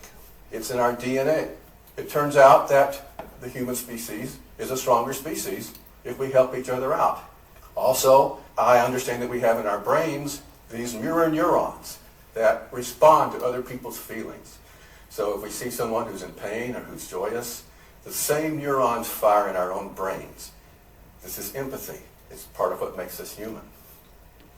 So what ethics does is to take this natural tendency we have to care about people and put it on a rational basis so it can work in the real world. Now, as to this idea that human beings are self-interested only, we only care about ourselves, we often attribute that idea to Adam Smith. Okay? Isn't he the guy who said that in a successful economic system, everyone should pursue his own selfish interest, and it works out for the betterment of all as though guided by an invisible hand? Well, it's ironic we would attribute this view to Adam Smith because he staked his career on precisely the opposite view. He wrote a whole book called The Theory of Moral Sentiments, in which he argued that human beings are motivated by empathy as well as self-interest. The very first sentence of that book states that proposition, and he spends the rest of the book trying to defend it. Now, he did write a book called The Wealth of Nations, in which he talks about the invisible hand, and he says, yes, self-interest is an important engine for an economic system, but he also says self-interest is a danger to an economic system. His remedy was government regulation. I'm not necessarily agreeing with him, but that's what he said. And in fact, as soon as he finished writing the book, he quit his job as an academic at the University of Glasgow and became a government regulator. So that's Adam Smith. And it wasn't his idea either. It goes back a long way. There's this guy, Monsieur, or Mencius, as we say, who was a disciple of Confucius. This is more than 2,000 years ago. He argued that human beings are altruistic by nature. In fact, he used the following example. Suppose you're walking down the street and you see a young child about to fall into a deep pit, and you decide, what should I do about this? Well, what do? Do you think it over and say, well, if I walk past, someone may see me ignore the child and may get in trouble, or if I try to save the child, I may be late for my next meeting? No, you don't do that. You rush over and save the child. It's just part of who we are as human beings. That was his argument. Now, what is the job of ethics? Well, I mentioned it's to put this natural tendency we have to care about people on a rational basis. It builds rational consensus as to how we're going to take care of each other and live together in a harmonious way. We have to agree on the ground rules to get anything done. We have to have prior agreement. Now, you may think, well, why can't we just take a vote on how we're going to do things? Well, suppose we take a vote. Do we agree that we should abide by the vote? Well, maybe we should take a vote as to whether we're going to abide by the result of the vote. Well, what counts as majority rule? 51%? 2/3? Should we take a vote on that? So what counts as a majority rule for that vote? Well, you see the infinite regress. At some point, we have to have a prior understanding as to how we're going to live together. This is what ethics is for, to generate this rational consensus as to how we live together. Now, we often think it's really the law enforcement system that makes society work, right? Ethics is nice. It's nice to be ethical. But the really dirty work is done by law enforcement to keep us in line. Actually, it's just the opposite. It's just the opposite. So think about it. Suppose that tomorrow morning, everyone in town started running red lights. What can the police do about this? Are they going to have a cruiser stationed at every intersection in the city? Well, how many intersections? Well, there's thousands of them, not nearly enough police. Okay, they're going to have cameras to photograph everyone running red lights. What are they going to do with those images? Are they going to send a citation to 500,000 people and collect the fines every day? I don't think so. Right? So if everyone's running red lights, there's nothing the police can do about it. Or suppose tonight, everyone starts breaking into apartments and houses. Can the police stop it? Can the police be everywhere at once? No. There's no way. Okay? The law is there to take care of a few people on the fringes who don't get the message. It's not going to work unless most of us voluntarily comply. And we can't voluntarily comply unless we agree on what we ought to be doing. This is why we have ethics, to bring about that agreement. Now, let me take you through some myths about ethics that get in our way. The first one is that, well, you learn your ethics when you're a little kid. Now it's too late. So I'm wasting your time. This is absolutely wrong. There's a whole field. It's called developmental psychology that deals with this. And this field has discovered that people become more ethical as we become more mature in general. As our cognitive ability increases, our ethics increases. In fact, I edit a journal, and one of the members of my board has found in research that successful leaders are better at ethical reasoning than the average person, because they've reached that level of maturity where they know how to take into account everyone's point of view and come to a resolution. So we actually grow ethically as we grow in other ways. This guy, Lawrence Kohlberg, asserts that you continue to grow ethically even to your 60s. It's a lifelong process. And ethical instruction and training is part of that process. So much for that myth. Another one, myth number 2. Sitting in class doesn't change anyone's behavior. It's incentives out there that change behavior. We're wasting our time sitting in class. Well, if that's true, let's shut down the business school, right? Why are we sitting in class in this building? It's because we believe that learning something will change your behavior, because you'll learn how to accomplish your goals. It's the same in ethics. Same thing. Myth number 3.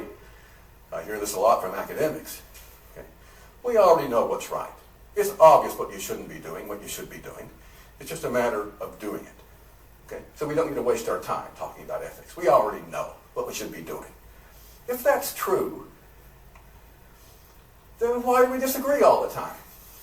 In fact, every single issue I present to a group, people disagree over. Every single one. Well, it can't be obvious if we all disagree. Right? It's not obvious in many cases.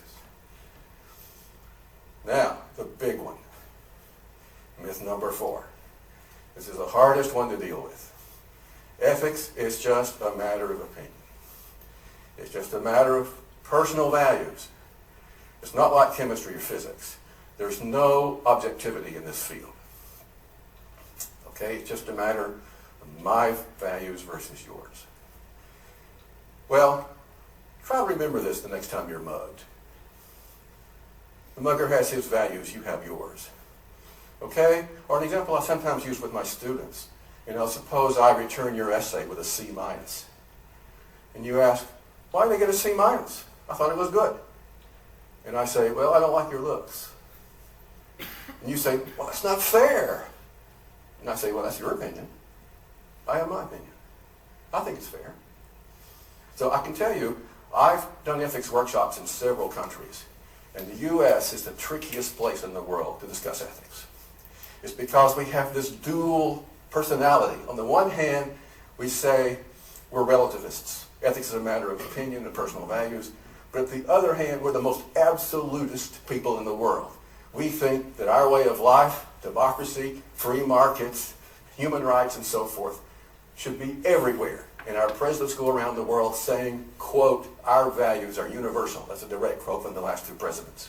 So we have this bifurcated approach to ethics. I don't think anyone really believes that ethics is a matter of opinion. But we tell ourselves that, and it gets in our way. Ethics is not about personal values. It's about interpersonal values.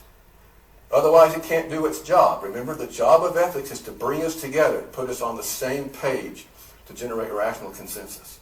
So if it's only about personal values, it's not going to work. It's not going to do its job. That's why it has to be interpersonal. This is the way that Western civilization has approached ethics for about 2,300 years. We build rational consensus by convincing each other that we shouldn't run red lights, we shouldn't break into houses, and perhaps we haven't convinced each other we shouldn't break the speed limit. Okay? So why do we all break the speed limit? Because we don't agree with it. We don't think it's necessary to drive 55 miles an hour on I-79. So we drive 75 miles an hour. We basically obey the laws we agree with. So ethics has to bring us to agreement somehow. We have a long legal tradition, something called common law, contract law, law of torts, and so forth, in which we come to an agreement about what's a fair way to resolve disputes, right? The loser has to agree with the ground rules as well as the winner. And you may say, well, ethics is really based on religion. And how can we come together on religion? Well, if you look at the great religious traditions, whether it be Islam, Christianity, Judaism, they have a long and sophisticated tradition of ethical reasoning. It's been rationality-based for centuries in these religions. And that's helped us to come together on ethical rules. What's happened to us in the meantime? We've forgotten how to do this. We have forgotten how to persuade each other rationally. We mix our ethics with emotion and ideology, and what do we get? Polarization. We don't know how to come together anymore. We've forgotten this age-old tradition of ethical reasoning. So let's bring it back. Let's get started. Now, some tips for how to approach ethics in an objective way without getting your emotions wrapped up in it. First tip, remember that ethics doesn't judge people, it judges actions. The purpose of ethics is not to decide whether you're a good person or a bad person. Okay? It decides whether you're about to do a good act or a bad act. It gives you advice on what is the rational choice. It's a bit like a golf lesson, right? So if your golf instructor tells you your wrist is a little too stiff, you need to swing this way, you don't take that personally. You don't assume he's telling you that you're an inferior person because your wrist is not right. He's just giving you some advice about how to do it next time. This is what ethics does. It's not about your worth as a person. I'm not here to judge you. I'm certainly not capable of it. And maybe there's some higher power that can judge us. But ethics doesn't do that. It simply tells us what to do next time. So what I'm aiming for here is a kind of professional distance, right? You're making an investment. You don't want to get your emotions wrapped up in whether it should be stocks or bonds. You want to look at the evidence, look at the arguments objectively. That takes some discipline, some training. It's the same in ethics. Maintain that professional distance. Another reason we should do that is so we can be leaders. Leadership is to a great extent building consensus, getting everyone on the same page, moving in the same direction. This is exactly what ethics does, remember? Rational consensus. So leadership and ethics are very closely connected, and it's not going to work unless we can maintain distance from the issue so as to see everyone's point of view and put it all together. Finally, you've got to know how to do it. You've got to know how to analyze the ethical issues. So that is what we're going to start doing in the next session. Thank you very much. Okay, we are going to look at rational thinking, 1 and 2.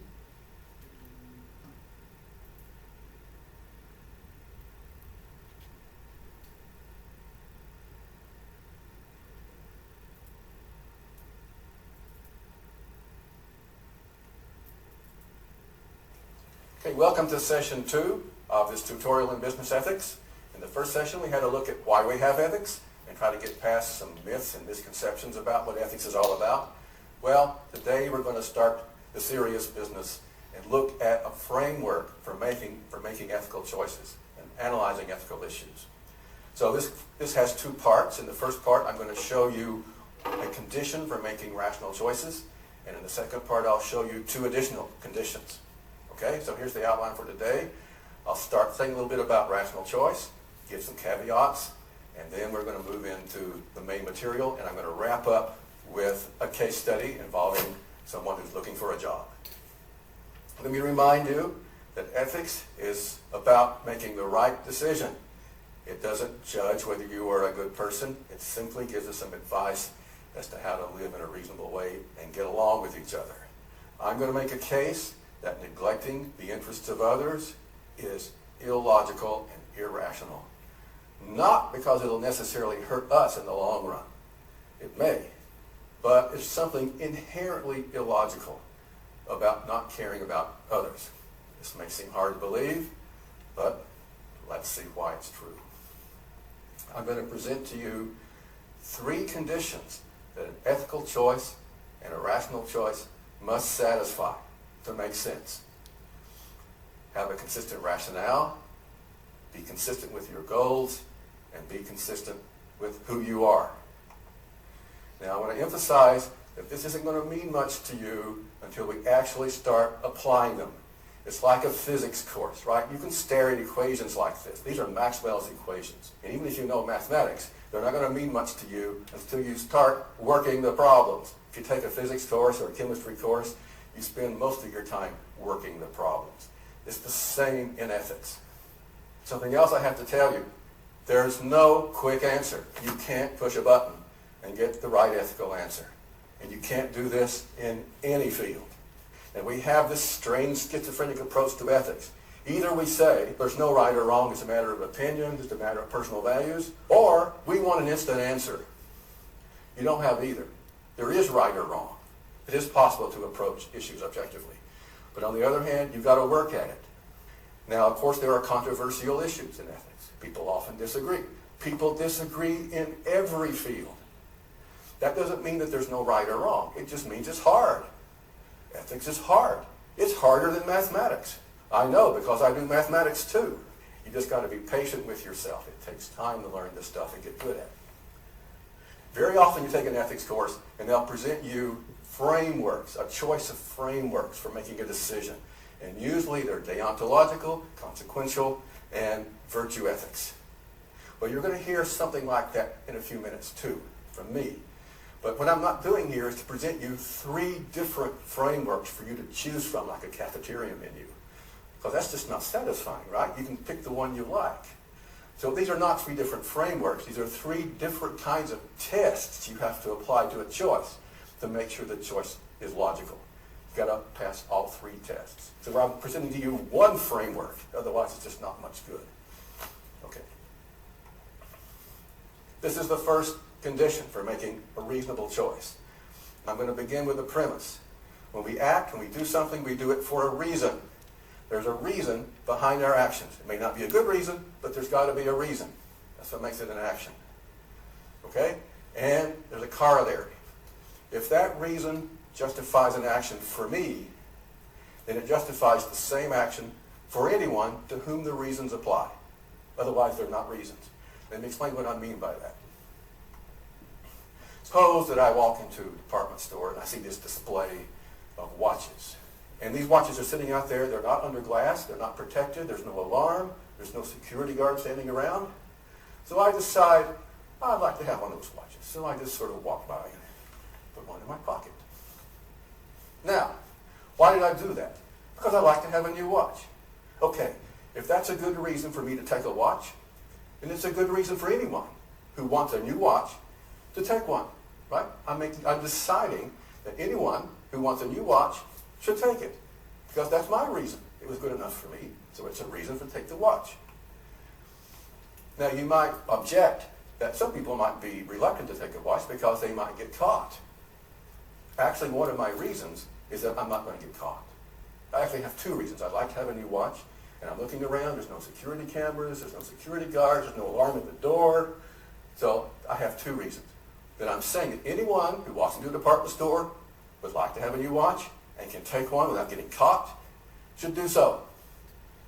If either these are reasons or they're not. If they're reasons for doing it, then they're reasons for anyone to whom they apply. I am deciding for anyone who walks into the store that if those 2 reasons apply, take the watch. I'm making that decision for everyone. Otherwise, they're not really my reasons. Now, suppose everyone, in fact, does what I recommend. Everyone who wants a new watch and can get away with taking one of these does so. So people are walking in the door of Macy's department store and they're taking watches. So what's going to happen? Well, they're going to put them under glass. They're going to put an alarm. They're going to have a security camera. And it'll no longer be possible to get away with it. Okay? So in other words, I am actually not deciding that other people should take a watch when they can get away with it, because if they do what I recommend, I won't be able to do it myself. My reason will no longer apply. I'll no longer be able to get away with taking the watch. So I'm saying, yes, this is a good reason to take the watch. You want it, you can get away with it. But I'm also saying, no, it's not a good reason either. I don't want other people following these reasons, because if they did, they wouldn't apply anymore. It wouldn't even apply to me. That's inconsistent. Make up your mind. Is it good reasons for this, or is it not? Which is it? Well, it's both. It's both a good reason and it's not a good reason. That's contradictory. Okay? There's something inconsistent there. And now, I'm not actually saying that people will, in fact, come in to steal watches. That's not what I'm saying here. I'm not predicting what people will do. I'm only saying that if they did, I wouldn't be able to do it myself.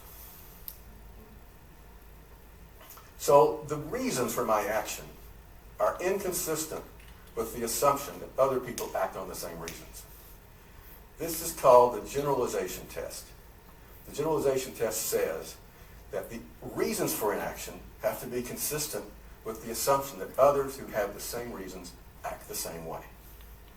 And that's not true in the case of stealing the watch. Okay, so that's our first test. What's wrong with cheating on an exam? Now, I often ask my students this. You know, I've been teaching for many years, I won't tell you how many, and students almost never can actually articulate what's wrong with cheating on an exam. Well, you might not get away with it. Okay, you might not be qualified for your job. Does that make it wrong? Okay, let's look at the reasons. Why do you cheat on an exam? Well, maybe you can get away with it. Maybe that's one reason. Okay, and secondly, you get a good grade and get that job you want. Okay, get a good job. There's two reasons. You can get away with it, and this good grade will get you a good job. Okay. Now, of course, most of the people in the class may have those same reasons. Most of the people in the class want good grades and a good job. Well, let's suppose they act on those reasons. So everyone cheats, okay? And they all get A+. Everyone in the school is getting A+. And so when the employer looks at the transcript, all the grades from all the applicants are A+, A+, A+. So then what's the grade worth? Nothing. It'll no longer get you the good job because everyone has an A+. Okay? So the cheating only works if other people don't do it. But they have the same reasons to do it that I do, right? Everyone has the same reasons. That's why it's not generalizable. Okay? The reasons for cheating are not consistent with the assumption that everyone who has the same reasons acts the same way. There's a couple of corollaries of this rule, different ways to put it. One is that you should avoid an action that, if generally adopted, would undermine a practice it presupposes. So cheating, if it's practiced generally, would undermine the grading system. It would be meaningless now, and so forth. Another is the free rider principle, which is a special case. So you may know if you've visited cities in Northern Europe, like Amsterdam or Copenhagen, that if you get on the bus, they don't check whether you have a ticket. It works on the honor system. Everyone's expected to buy a ticket and be honest about it. Okay? Well, you can get on the bus without a ticket and probably get away with it. This is called a free rider. So why do you do that? To get a free ride. That's why you do it. Well, suppose everyone who wants a free ride and can get away with it gets on the bus without a ticket. Then what? Well, the bus system would go bankrupt. They wouldn't be able to afford this, and they would start checking the tickets. Okay, so it doesn't generalize. That's why you don't want to do it. That's why it's not ethical. All right. Another way to put this is you should avoid action that, if generally adopted, would defeat the purpose of the action, such as the case of the grading, the cheating. Okay. Now, you have to be a bit careful about this, about what your reasons are. Let's suppose, for example, that Gertrude Grosvenor walks into the department store. She says, well, you know, I see those new watches. I'd like to have a new watch. I can get away with stealing it. But there's a third reason I'm doing this. My name is Gertrude Grosvenor. And I happen to be the only person in the U.S. with the name Gertrude Grosvenor. So this generalizes perfectly well. You know, if everyone who wants a new watch can get away with stealing it, and whose name is Gertrude Grosvenor, steals a watch, I'll still be able to do it myself because I'm the only one. Right? So doesn't that pass the test? It passes the test, but that's not her reason. Okay, you got to get the reason right. Okay, there's actually two problems with it. It's not her reason, and it's not even a reason. Okay. It's not her reason because suppose she found out just before walking into Macy's, suppose she got a call from her mom, and her mom says, Gertrude, I was just digging around in the attic, and I found the birth certificate, and it turns out your legal name is actually Genevieve. It's not Gertrude. You're really Genevieve Grosvenor. So is Genevieve going to say, darn, I can't steal that watch, my name is not Gertrude? No. She's not going to say that. Her name is not the reason, so it's not really her reason at all. It's got to be your reason, okay? In fact, it's got to be a reason. You know, your name really has nothing to do with whether you're going to steal something, at least in most cases, okay? So it's got to be a rationale that has something to do with the action, okay? And then you apply the test to those reasons. So how do we tell? What are the reasons for an action? They have to be necessary and sufficient for the action. That's the criteria. So, for example, in the case of Gertrude, her name was not necessary for her stealing the watch. It really wasn't relevant. On the other hand, we have to put in all the sufficient reasons. the fact that she wants to watch and can get away with stealing it. So it's the set of necessary and sufficient conditions under which you would perform the act. Those are the reasons. We call this the scope of the action. The scope of the action is the set of circumstances under which you would perform it. Your reasons. And it's the scope or the set of reasons to which you apply this generalization test I'm talking about. Okay? Now that can get a little tricky when we get down to real cases. But nonetheless, you have to do it. Now, let me wrap up with Jennifer. Jennifer is looking for a job. She's been interviewing, and she learns about this attractive opening in New York City at Glamour Finance. It's just the right job for her. She's got all the right skills. The firm is enthusiastic. They want to hire her. Well, unfortunately, shortly after her interview, there's a global credit freeze. And they stop all hiring. So they say, Jennifer, I'm sorry, we just can't offer you the job right now. Well, meanwhile, she receives another offer or two. It's getting late in the semester. Her classmates are bragging about their good jobs. They're saying, Jennifer, where's your job? Meanwhile, her parents are calling her up and say, Jennifer, do you know how much tuition cost we had to pay to send you to that school? We want to see a job. So the pressure is building. So finally, she gives in and takes a job at a consulting firm in Cleveland. All right. Well, a few weeks later, she gets a phone call from this bank in New York City. And they say, Jennifer, guess what? We got this great taxpayer-funded bailout. We're hiring now. It's wonderful. So come on up to New York and sign the papers. Jennifer says, let me get back to you on that, okay? So she has a dilemma. She's already signed with one firm. That was weeks ago. They're expecting her to show up for the first day of work. She's got an agreement, a contract. On the other hand, she really wants this job in New York, and her friends are pushing her. They say, Jennifer, don't worry about it. What are they going to do? Just take the job in New York and go ahead with your career. Is that ethical? Well, let's have a look at it. We'll have a look at it. Now, I can tell you that most of my students want this to come out a certain way. You can probably guess what way that is. But not all. If I take a poll of the class, there are people on both sides of the issue. So what I'm going to do is apply the test I just talked about and see how it comes out. Let's just see how it comes out. Okay, we got to look at her reasons. Why does Jennifer want to break her current contract and go to New York? She wants a better job. That's the reason. That's her reason. Okay? Well, let's suppose that everyone, okay, who can get a better job by breaking their current contract did so. Just became universal practice. Whenever you find it convenient to break your employment contract, you just do it. You just blow it off. Now what? Contracts wouldn't mean anything. Right?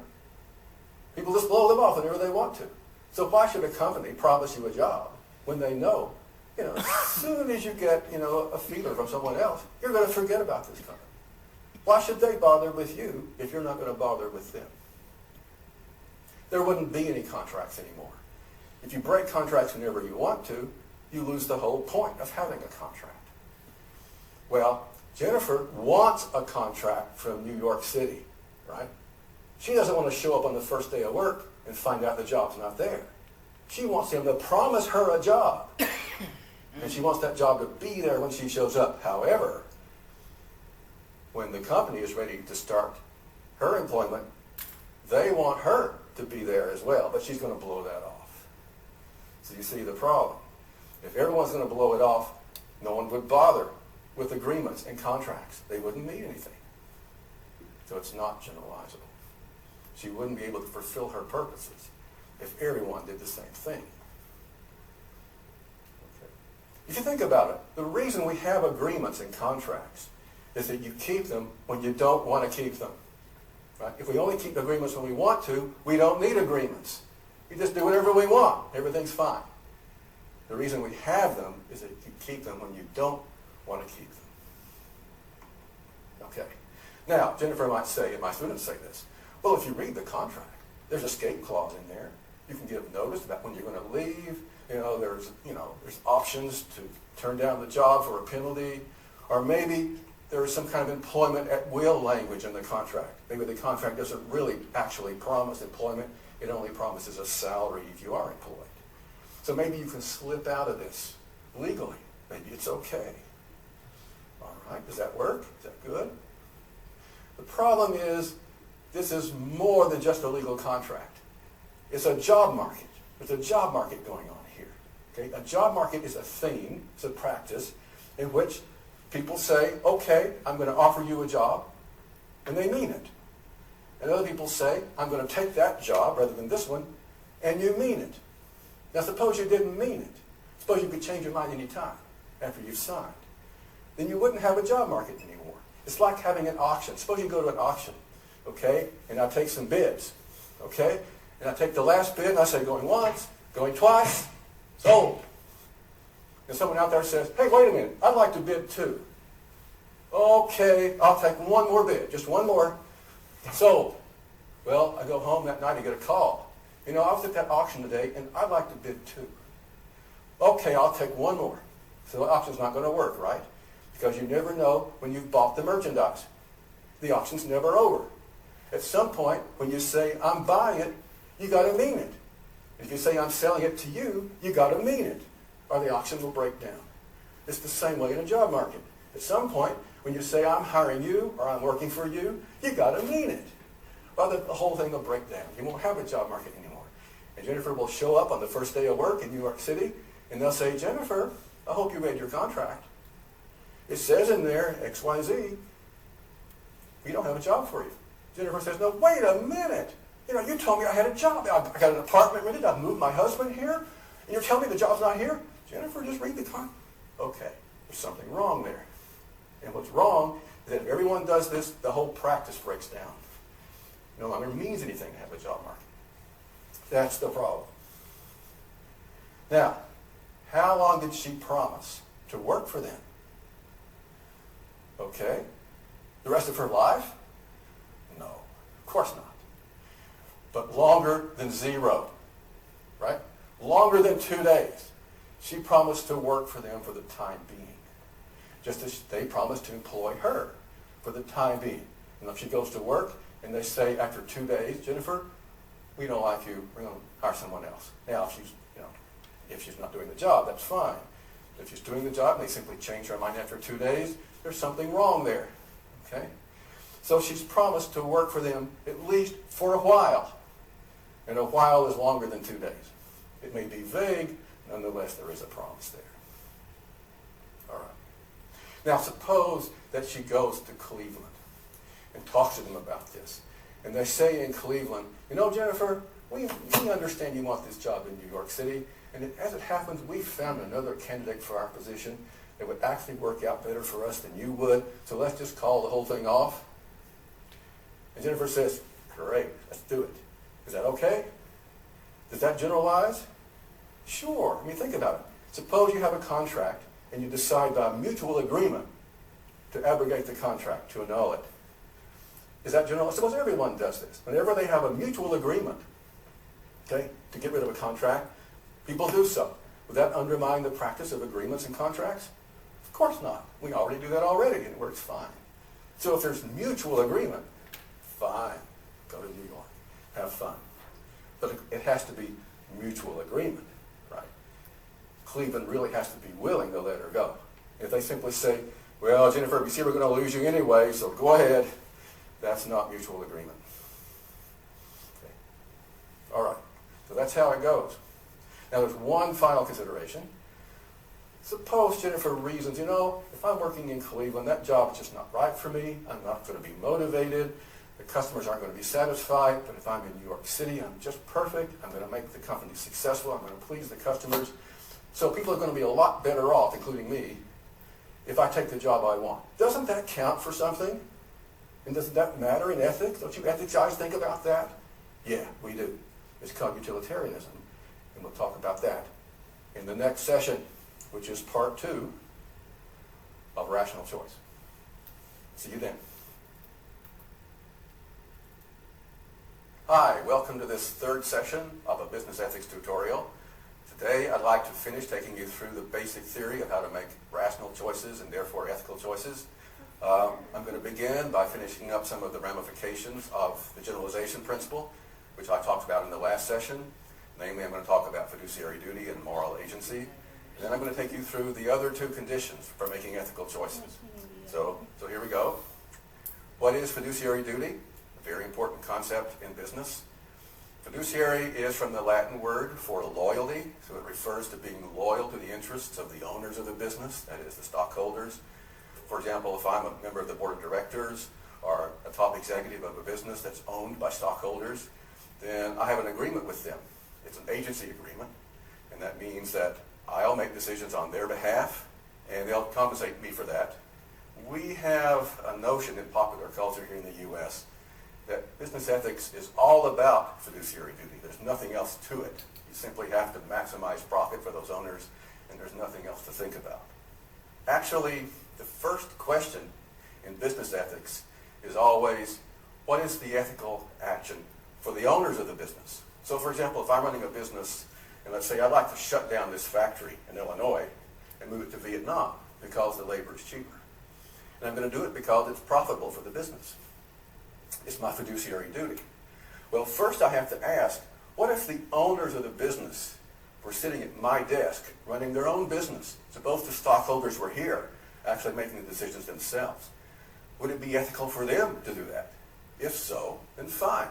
Then I can do it on their behalf, and perhaps I have an obligation to do it on their behalf. On the other hand, suppose it wouldn't be ethical for the stockholders to shut down the business like that. I mean, I'm not making a judgment on that, but suppose it wouldn't. Then, given that, do I have an obligation to do it on their behalf when it would be unethical for them to do it? Well, it's not so clear, is it? It's actually a promise-keeping dilemma. So what I've done is to promise owners of the business to take good care of their business in exchange for my compensation. Well, suppose that promise entails doing something that would be unethical for them to do. Then am I obligated to carry out the promise? Well, it's not so clear, is it? So I think the lesson here is that it's always the prior question, what is ethical for the owners of the business? Because they are the guys who are responsible for the business. Okay? And I'm going to address that issue for the most part. I'm going to look at what's ethical and what's not ethical for the owners of the business. I'd like to move on to another issue that I skipped over in the last session. I started with the assumption that people act for a reason. And then I derived everything from that. The reason has to be consistent, therefore it has to be generalizable, and so forth. Why did I start with that assumption? Well, there's a deep reason for that, and we're going to come back to it, so I think I should say something about this reason. It has to do with the way that we distinguish behavior from action. So suppose, for example, that I'm asleep at night, and I leave my window open on a warm night, and there's a mosquito out there and buzzes in my window and bites me. Do I want to hold the mosquito responsible for that action? Well, probably not, because say mosquitoes are just a product of chemistry and biology, it's instinct, whatever. Well, now suppose a burglar is walking by my open window and sees my wallet on the nightstand and quietly climbs into the window and steals my wallet. Do I want to hold the burglar responsible for that? Well, we tend to say, well, yes, of course, it's theft. But the burglar, his actions are determined as much by chemistry and biology as the mosquitoes. So what's the difference between the burglar and the mosquito? Well, over the centuries in Western civilization, we have developed a theory to explain that difference. And that difference is that the burglar's action can also be explained as ratiocination. That is to say, the burglar found reasons to climb through that window and steal my wallet. He's saying, you know, I'm broke. I'd love to have a nice bottle of Jack Daniel's whiskey, and if I can steal his wallet, I'll go down to the liquor store and get it. So this is how we distinguish moral agents, that is, people who make free decisions, from mosquitoes. This is why we're not mosquitoes. Because moral agents, their actions can be explained as a result of deliberation, as a result of reasons they adduce for it. They may not be good reasons, but we ought to be able to attribute reasons to them somehow. Okay, this is what makes us human moral agents, and this is why the reason has to be coherent and consistent. An inconsistent reason is not a reason. Doesn't make any sense. So it has to be generalizable, for example, to make sense as a reason. And what this means, for example, is that you don't have to be human, actually, to be a moral agent, as long as you can explain the behavior on the basis of reasons. So, for example, very soon, we'll have in our households, particularly elderly households, we'll have robots doing the housework for us. So that raises the issue, do you have to be nice to your robot? You have to treat it like a moral agent. Once you start explaining your robot's behavior as a result of the robot's rationale and deliberation, you start thinking about the robot as someone who makes decisions based on reasons, then you've got a moral agent in your house. So it's a matter of how you regard or explain the actions of the agent. Now, this notion of agency is important in ethics because it's inconsistent and irrational to destroy agency. It's a long story behind this, but no matter who we are or what we do, we can't do it unless we're agents, unless we make free choices. So it's inconsistent to destroy agency because if it's a good reason to destroy someone else's agency, it should also be an equally good reason to destroy my agency. We find it to be unethical to destroy agency. You can do that in many ways. Murder is destruction of agency. Throwing someone in jail for no reason, coercion, serious bodily injury, refusal to allow someone to develop their cognitive capabilities, and so forth. We'll come back to that in a couple of our cases. Now, I'm going to move on to the two final conditions for making a rational choice. The first one is be consistent with your goals. This is number 2. And it begins with a premise very similar to the other one, and that is when you do something, you do it as a means to an end. Okay? There's something you have in mind. There's a goal you have in mind. So I often ask my students, why are you in class today? Well, because you're going to have a quiz. So what? So what if I have a quiz? Well, I want to make a good grade on the quiz. Why? Well, because I want to get a good grade in the course. Well, why do you want a good grade in the course? Because I want a good GPA. Well, why do you want a good GPA? Because I want that job at Goldman Sachs. Why do you want a job at Goldman Sachs? Well, I'd like to be successful and wealthy. Well, why do you want to be successful and wealthy? Let me think about that. I want to drive a Porsche and I want to have a summer home on Cape Cod. So why do you want your summer home on Cape Cod? Well, I just want to be happy, I guess. Okay, I'm not sure that'll work, but I want to be happy. So at some point, you got to decide what it's all for. Okay? So whatever it is it's all for, we're going to call that utility. That's the thing, that's the end for which the rest of the means. Now you may have several ends, but you got to have at least one. So this principle says, make up your mind what the end is, what it's all for, and then stick to it. Okay, we're starting with that. Now where does this go? What this means is that, let's say happiness is my end. That means I think happiness is intrinsically valuable. Not as a means to something else, but in itself, it's intrinsically valuable. If that's true, then happiness is good. Well, if happiness is good, then anyone should have it. I should want anyone to be happy because this is good stuff. Okay? Myself or someone else. And in fact, if I have a chance to make someone else happy, I should do it because I believe happiness is good. Now, many people aren't convinced by this line of argument, so let me put it a different way. Let me ask you, what's wrong with causing people pain?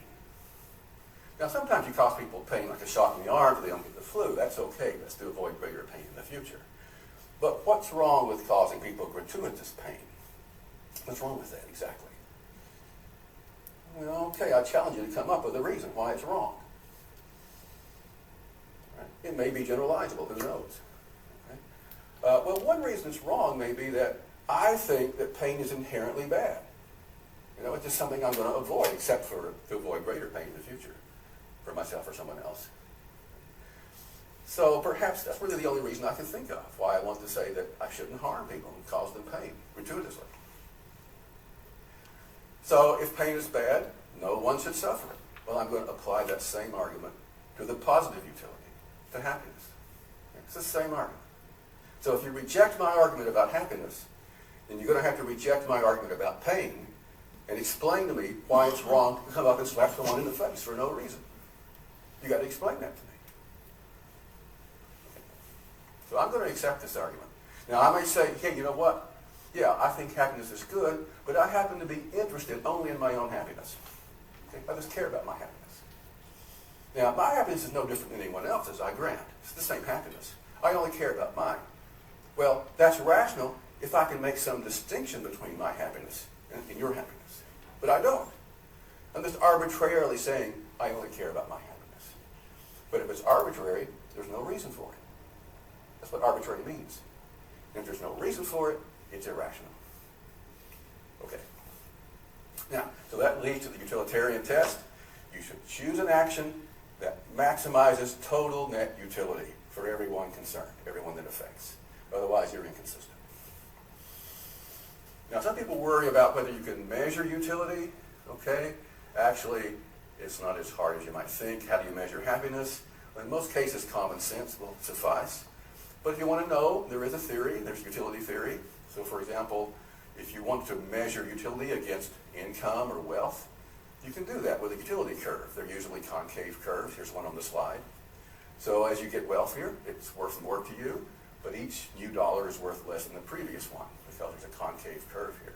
You can actually build one of these curves for yourself. We can build one for everyone. I won't go into how to do it, but you can do it. So it's actually not so hard to measure utility. Now, how about Jennifer? Remember her? She is the student who's looking for a job, and she got this great job offer in New York City, but she had already signed to work for someone else. And she raised the argument, I could create more utility working at this job I like in New York City than I could working at the job I don't like in Cleveland. Doesn't that give me the right or an obligation to break my contract in Cleveland and go to New York? Okay, well, let's grant that she would create more utility in New York. Okay?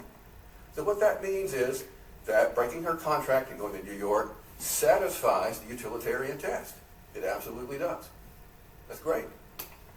The only problem is it violates the generalization test. You got to pass all the tests. Okay, you got to pass them all. All right. Now, there's another issue here.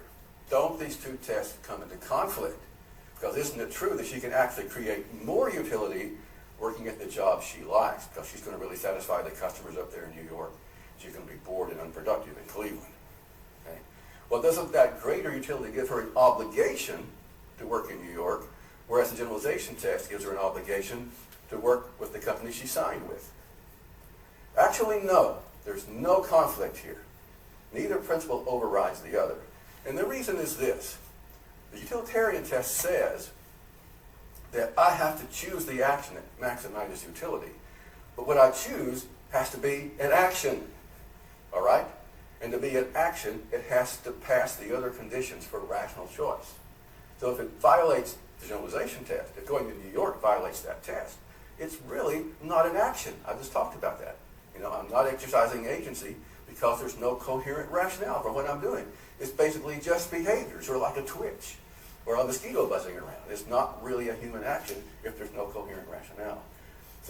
So the test for utility only requires us to maximize utility, subject to the condition that the action obeys all the other rules.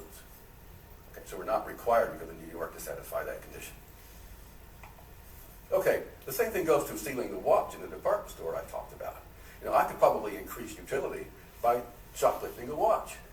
You know, the store is insured, they're not going to miss it. But I get a new watch, so my gain is probably greater than their loss. Okay?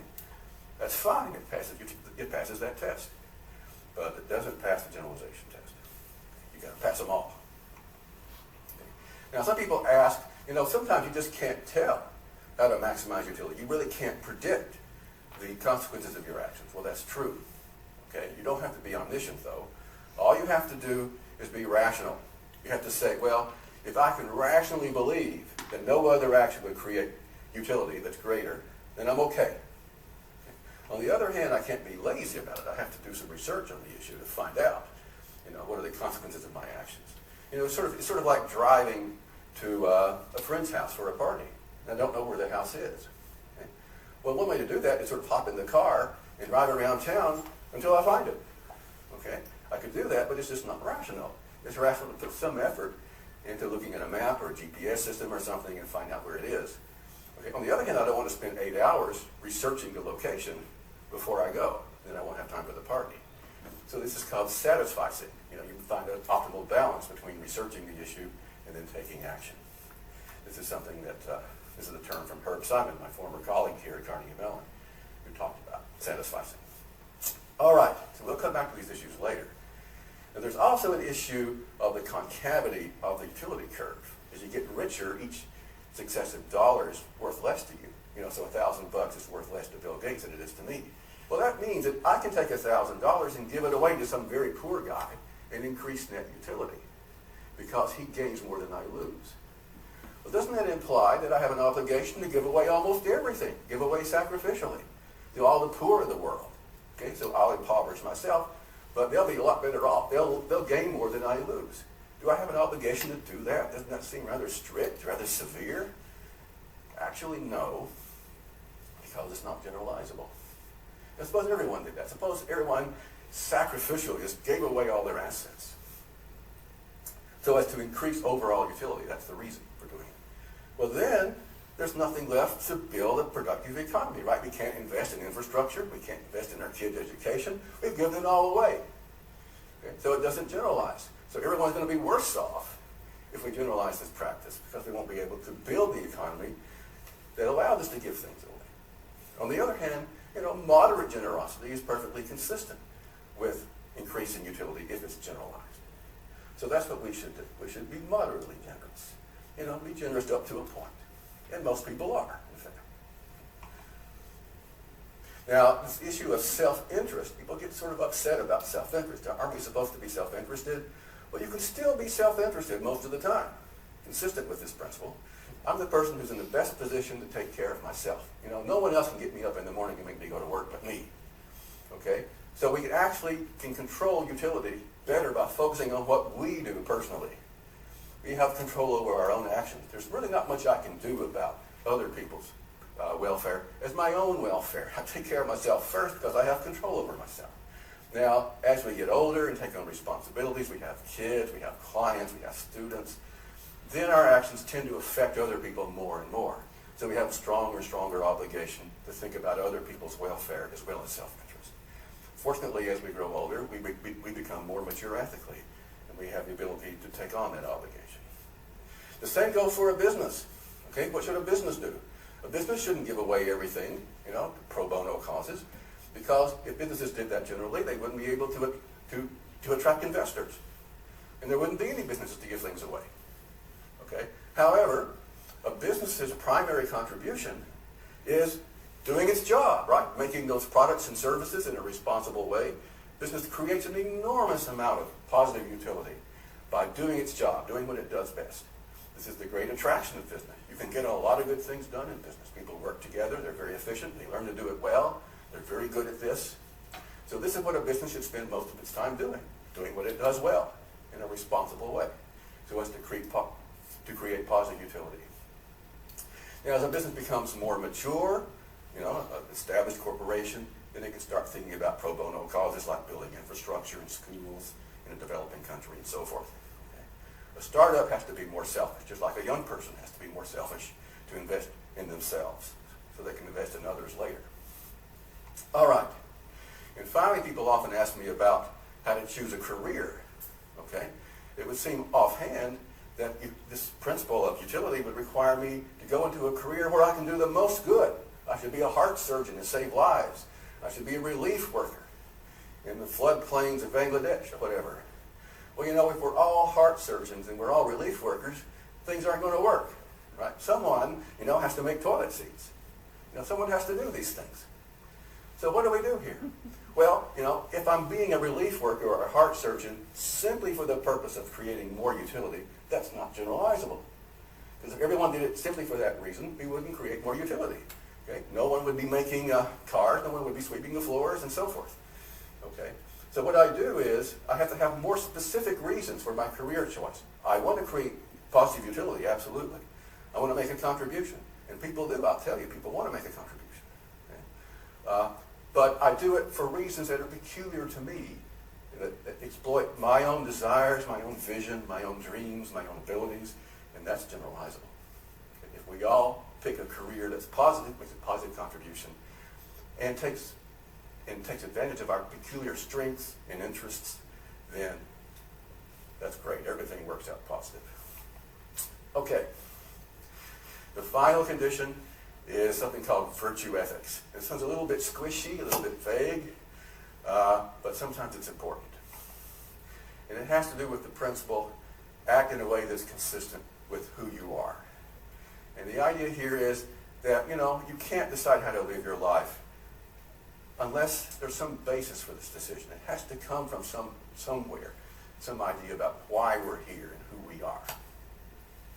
So what we're going to do is to try to find common ground as to why we're here and who we are, so that we can translate this into ethics. Now, this may seem a hopeless task, but there's actually an old tradition here. It's called virtue ethics. It comes from Aristotle.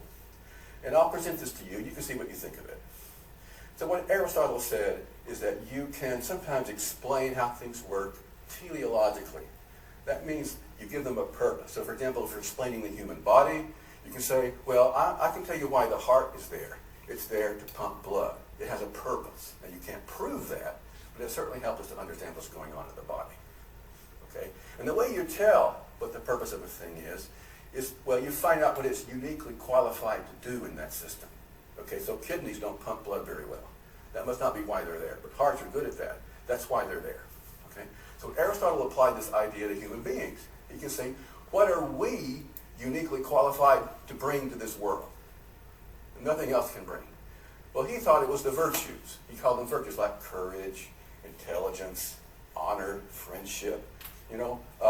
Lions and tigers don't have courage. They're just brave. Right? They don't overcome their fears. They don't have courage. The squirrels don't enjoy the sunset, so far as we know.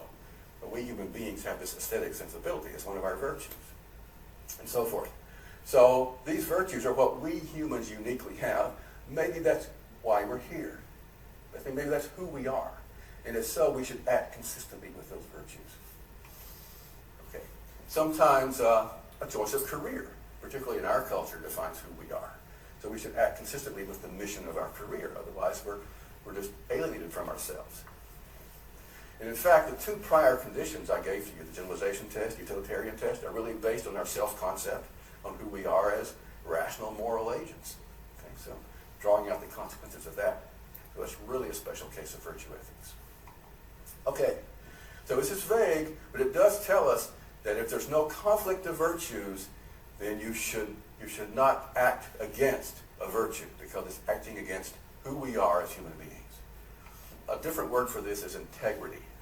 Okay, integrity comes from the same word as integer, like a whole number. Integrity means wholeness. So if you have integrity, that means you act in accordance with who you are. Now, so for example, if I double cross a friend, right, and I don't want to think about it, it keeps me up at night. I just don't want to look at myself in the mirror. It alienates me from myself. And it splits my personality in a way. So I don't want to think about what I've done. So I'm losing integrity. I'm acting against who I am as a human being. Because part of being human is to take care of your friends, right? If you have no friends, no friendship, you're not fully there. You're not fully human yet. Okay. So this is what integrity is. It's being consistent with who you are as a human being. Okay. It's not honesty or whatever. It's being a whole person. All right, let's go back to Jennifer. Now, Jennifer, well, she's tempted to break her word with the company in Cleveland. That's a violation of honor. According to Aristotle, honor is part of who we are as human beings. We have no sense of honor. We're just not fully human. So that's a violation of her integrity. On the other hand, part of our integrity is building our capacity, our ability to do things. So she thinks that by going to New York, she can actually develop her rational capacity and be more competent and take advantage of her abilities. So she actually has a conflict of virtues. So in a case like that, we have to say there's no clear verdict from the virtue test. But in some cases, there is a clear verdict. Okay, so if we put up a scorecard for her decision, well, she passes 2 of the tests, but she fails the generalization test if she goes to New York without the consent of her employers in Cleveland. Okay, so the next 3 sessions, I'm going to take you through some examples, some real-life cases, starting with easy ones, and then... Okay, I think we're going to have time to go through one of at least a part, get started on some examples, which is really why we do this whole thing. This is a little bit of a brain drain, but it's the foundation of what the Navy's trying to teach there. Remember, they put 3 things that they talked about as quality. They put honor, they put courage, they put commitment on there. those are consistent with what Aristotle said were virtues, right? And those virtues, that's not something we've been hiring for. That's not something we've been thinking about. But when we're talking about ethics in our business, if ethics is important to our business, then we have to somewhere go back to these virtues. And the fact that you can take a decision as simple as should I take another job and get your philosopher hat on and give it 3 tests. Does it pass a generalization test? Does it pass a utility test? You know, what is it that we use to rationalize that? We've been born thinking this way, right? I mean, this isn't news to us. This is just a new set of terms for us. But the concepts of testing what we are about to do is how we determine whether something is ethical or not. And it's how we decide how we want to drive our business. If that matters to our company, then we want to drive our team to that, whether we use those terms or not. I wouldn't suggest that we say, hey, let's sit down and let's have an ethics discussion. That's not it. But to see how it passes the test that we're all born with inside, that starts to make some sense. And hopefully with this foundation, the examples will start to make some more sense. The Jennifer's Job is a good discussion for us to understand what's ethical, what's not ethical, and what we might get by with, but then there's a price to pay with getting by with an ethics violation, right? We have to drag that along with us. It's part of the baggage of who we become. We've done the wrong thing, and we know we've done the wrong thing. And if we do that in business, we've got some problems that we're eventually going to have to face. Some of them will get sorted out in court. Some of them will get sorted out in the court of public opinion. Did Pizza Hut have a price to pay for putting horse meat in their pizza bag? The answer is yes. That was a wrong ethics decision. It did not pass the test. It wasn't okay. It didn't pass any of those tests. It failed all 3. It did, and we didn't have to give them the test. We knew in our rational thinking already it was out of bounds. We didn't have to give it the other test and go through to that. Is it virtuous to break the Illinois law and put horse meat on the pizza? We didn't have to give it that test. We already know the answer to that. But we want to be able to drive our business by going back to it and stating why foundationally we are teaching what we're teaching and doing. This is session 4 of a business ethics tutorial. In the previous 3 sessions, I talked to you about why we have ethics, and I presented to you very briefly a framework for making ethical choices based on 3 conditions for rational choice. Now I want to begin to show you some examples, because it's in working through the examples that we actually learn how to apply ethical principles. And it's also a lot more fun, too. So this time I'm going to take you through 6 relatively easy examples to show how this stuff works out in practice. In the last 2 sessions, we'll look at more complicated case studies in the business world. So these are my cases: boarding a plane, the ambulance, a cashier's error, a damaged car, the boss's expense account, and cheap stuffing. The first one, boarding the plane. We've all had this experience, I'm sure. I have a zone printed on my ticket. I'm zone 4. To expedite boarding, the airline has assigned some people to come in first in zone 1. These are the guys in the back of the plane next to the windows, and so forth. We know, for the purpose of expediting boarding, so we don't have to crawl over each other to get on the plane. Well, I noticed that the ticket agent is not actually checking the zones, so you can get by with going in too early. And it happens I have a rather large carry-on bag, and I'd like to put that up in the overhead, and if I go in at zone 4, there's not going to be any space left up there. So I think I'm just going to go in before my zone. Is that okay? Okay, that's the issue before us.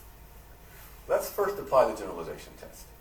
Well, I have to look at my reasons. Why am I doing this? There's a couple of reasons. I want to find space for my bag in there. And secondly, no one's checking. I can get away with it.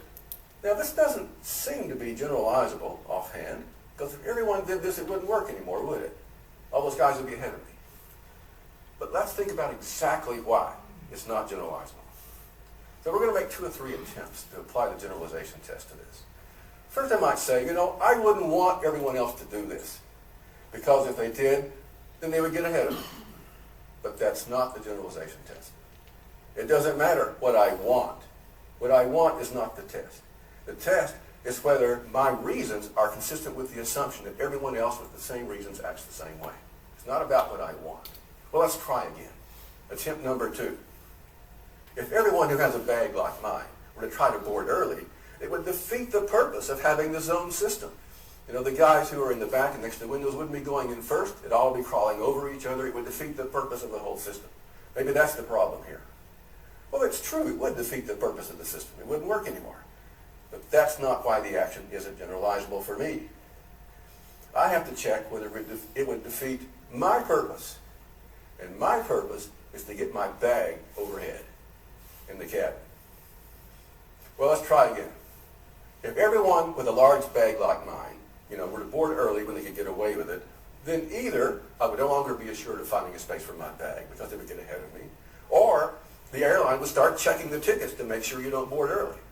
Well, those happen to be my 2 reasons for doing it. They're not checking, and I want to get my bag in there.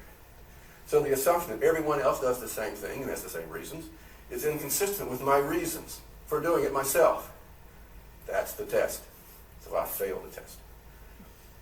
Okay? That's how you apply it. There's also a utilitarian test here. Suppose I board early, even though I'm zone 4. Well, I'm going to slow things down a little bit because someone's going to have to crawl over me and to get into their seat. So that's a slight decrease in utility. Now, the effect on the bag space is nil. I find more space for my bag, but someone else finds less space for their bag, so that evens out. But there is a slight reduction in the convenience of getting on the plane. So it's a slight violation of the utilitarian test, too. So it's a pretty easy case, right? I shouldn't do it. Although it seems to me when I travel that a lot of people in the airport don't seem to think this way. They board early. So I asked myself the question, if we can't even agree on how we should board a plane, how can we agree on how to solve the national debt problem? And maybe we should start with the basics and work up. Case number 2, the ambulance. So I'm an emergency paramedic. I drive an ambulance. Well, it happens I have an appointment with my boss, and I'm not going to make it because the traffic's heavy out there. So I decide, well, I'm just going to use the siren and lights, and I'll get there on time. Is that ethical? Well, it's probably illegal. Let's suppose, for the sake of argument, it's legal. I just want to know if it's ethical. Now, you're saying, of course it's not ethical. Well, why? Why isn't it? Let's look at it. Let's try the generalization test first. What are my reasons? The siren will get me there on time. Otherwise, the traffic is too heavy and I'll be late. And secondly, I'm supposing, I guess, that no one's going to know. Let's generalize. Suppose that every emergency medical worker who has an appointment with the boss and there's heavy traffic and won't get caught decides to turn on the siren. Now, how often did this happen? Well, maybe once or twice a year in a given city.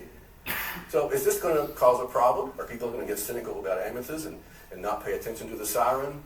No. Right? It won't make any difference. So it is generalizable. So what's the problem here? Does that say it's okay? Well, the problem here is that I've drawn the scope too narrow. Remember the scope? We talked about Gertrude Grosvenor, using her name as an excuse to steal a watch. Well, I'm doing that here. The reason that I'm using the siren is not simply that I have an appointment with my boss or there's heavy traffic. The real reason is that I'm late and I want to get there. I'm in a hurry. If it were something else, why wouldn't I do the same thing? Okay, suppose it were a job interview. Or suppose I have a flight, I'm late for the flight. Or suppose it's not heavy traffic, but I lost my keys in the parking lot and I had to find them. And there's 1,000 different ways I could be late and be in a hurry. Why wouldn't I use the siren for those? Well, there's no reason I wouldn't. I would. Now, I might insist. I wouldn't do it in that case. I would only do it in this particular case. But actually, that's not precisely the test. I don't have to psychoanalyze myself to figure out what I would do psychologically. I simply have to ask, what are my reasons? Why would I use the siren for an appointment with the boss when I wouldn't use the siren to meet a flight on time? Why? Oh, no. Well, I got to have a reason. Okay, I'm making a distinction. So if this is going to be my reason, I got to articulate. I got to know what it is. Since I don't know what it is, my reason is simply I want to get there. I'm in a hurry. It is not generalizable. So that's how you apply the scope of reasoning to a case like this. Utilitarian test. Let's see how that goes. Well, I might reason. If everyone did this, then, people would ignore ambulance sirens. You wouldn't be able to get sick people to the hospital and they would die. And that's negative utility. It's bad. But that's not the utilitarian test. The test is not that everyone did it, but just the consequences of my action, my particular action. But even in my case, if I'm screaming through traffic, with my siren going, I create a risk of an accident. And that creates negative expected utility. I mean, not being an accident, but if you multiply the probability of an accident by the utility that results, which is very negative, you get a negative expected utility. And that probably outweighs the positive utility of my getting to my appointment on time. After all, I can call up the boss and say I'm going to be 10 minutes late. Now, on the other hand, if I have a patient in the back of the ambulance, then probably the negative utility of taking the risk is outweighed by the importance of getting this guy to the hospital. So it's okay in a situation like that. So I'm failing utilitarian test 2. And finally, virtue ethics. Well, what is my career here? I've devoted my career to saving people's lives, making them well, by this dangerous job of driving an ambulance around. And here, I'm using the siren to create a risk of injury when it's unnecessary. That's contrary to who I am. That's contrary to what I'm all about. So I have a problem with virtue there as well. Here I'm batting 0. I failed all 3 tests. Let's go to another one. You'd be surprised how many people ask me about this little case. So I'm going to the department store and I buy several expensive items. And one of them is a camcorder. It costs $600. Now I get home, I look at the ticket, and I realize the cashier forgot to ring up that $600. What do I do about it? Is it okay just to let it ride? Well, we're inclined to say, no, you should pay for it. Well, let's think about why. Well, the reason's pretty simple, right? I have a sales contract. When I went through the checkout with this camera, I am making an agreement to pay the store $600 in exchange for getting the camera. That's the sales agreement. Now, it's true, it's not listed on the receipt, but the receipt is not a contract. The receipt is a receipt, not a contract. You might say, well, it's a gift. They didn't charge me for it. They must be giving it to me. So it's okay. Yeah, but a gift has to be intentional, right? When you give someone, you mean to give it. They didn't mean to give me this thing. So it's not a gift either. It's just a mistake on their part. Nonetheless, I haven't honored my terms of the contract until I pay for it. So that's very simple. Okay, so far so good. Now, suppose it's not a $600 camcorder, but a 25-cent pack of gum. Now what? If I get home, and I find out I didn't pay for a 25-cent pack of gum, am I supposed to get in my gas-guzzling SUV and drive all the way across town, and pay for this 25-cent pack of gum? No. Why? A contract is a contract. It shouldn't matter what the amount is. If I'm serious about this ethics stuff, well, remember that you can nullify or change a contract by mutual consent, and that's generalizable. So suppose I were to ring up the manager of the store and say, you know what, I didn't pay for that 25-cent pack of gum. Is it okay if I just keep it? What would he say? He'd say, sure, don't worry about it. In other words, I have mutual consent. Now, I'm absolutely certain that the guy would consent, and therefore he does consent. Now, if it's a $10 item, I'm not so certain, I gotta check it out. But if it's 25 cents, I'm certain he would consent, and that's what mutual consent is. So that's generalizable. That's how you handle that. Another one. This case, I got this one from an MBA student. I have about 300 of these cases from MBA students. This is one of them. Okay? So I'm buying a car. So I go to the dealership, and I want to buy a new car and trade in my old car. So I negotiate with the dealer. And, we arrive at a price for the new car and a trade-in price for the old car. Okay? Now, I'm not sure that I like the price. I'm hesitating. So the salesman says, hey, why don't you take this lunch voucher, drive down the street to the restaurant, have a nice lunch, think it over, then come back and let me know. I said, okay, free lunch, can't turn that down. So I drive down and have a lunch. Well, on the way back to the car dealership, I have a little fender bender, little accident. So I get out and look at the car. From a distance, you don't see any problem. But you look up close, I'm going to have to replace the bumper. And I'm figuring, once you add everything up, this is going to be a $1,000 job. You know how body work is. It really adds up. But you don't see it from a distance.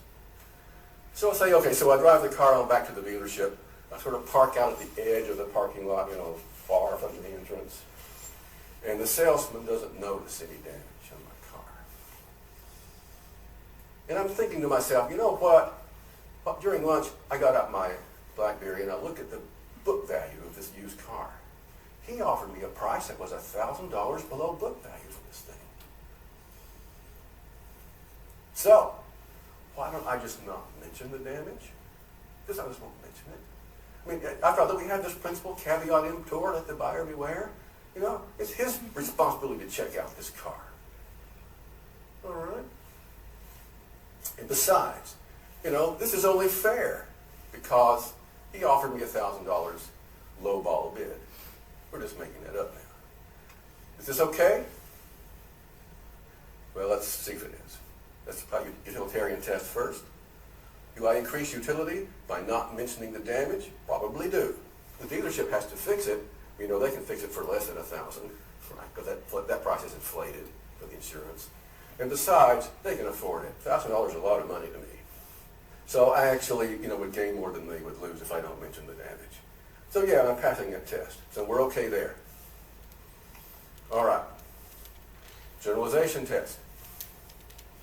Now, you know, the problem here is that I seem to be violating a sales agreement, right? I agreed to turn in this car in exchange for that amount of money. But I'm bringing a car back that's different than the car the dealer looked at when he made the offer. Now, I may argue, suppose I hadn't had the accident. If I had brought the car back without an accident, it would still have a little wear and tear. I would have, you know, worn the tires down a little bit, have maybe a couple of bugs on the windshield that weren't there before. This isn't the same car either. Does that make it a breach of the agreement? Well, no, of course not, because the dealer told me to drive it to lunch, right? He's expecting wear and tear on the car. That's part of the deal, but he's not expecting a damaged bumper. That's not part of the deal.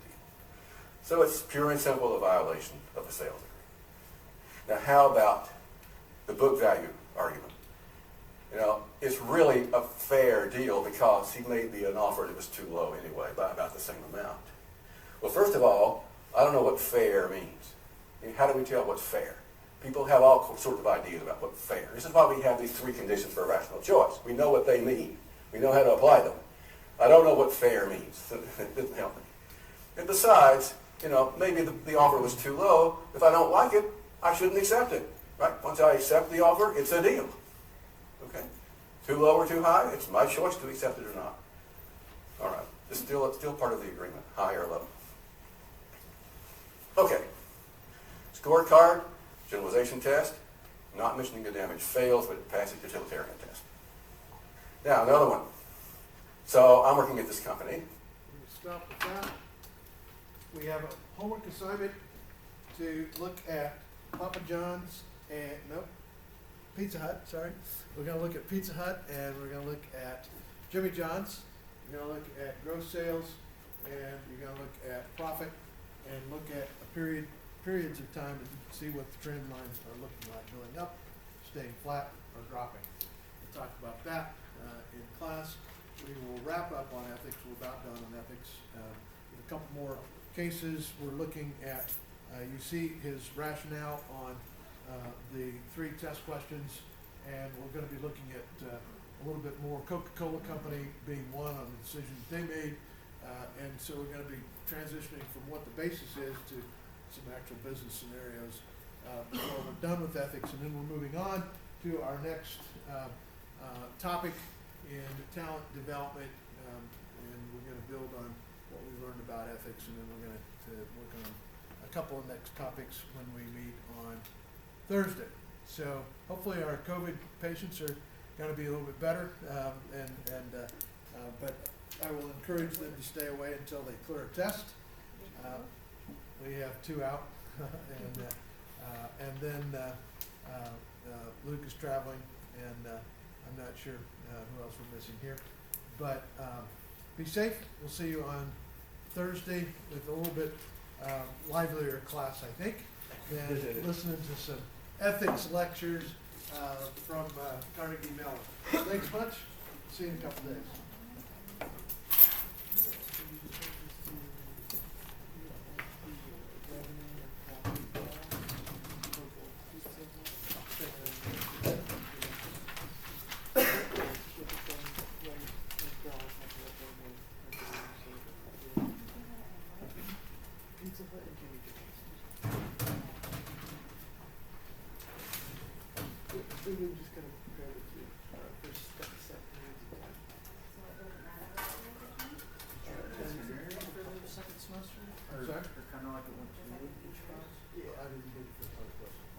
semester you had like this classroom that was also the topics? Oh, syllabus. I have one. I was late passed out. Thursday. Haven't passed out. I was just curious because I came in at 6:30 that day. No, you're good. I'll have it to you. If I don't have it Thursday, I'll have it next week. Okay, sounds good. Thanks.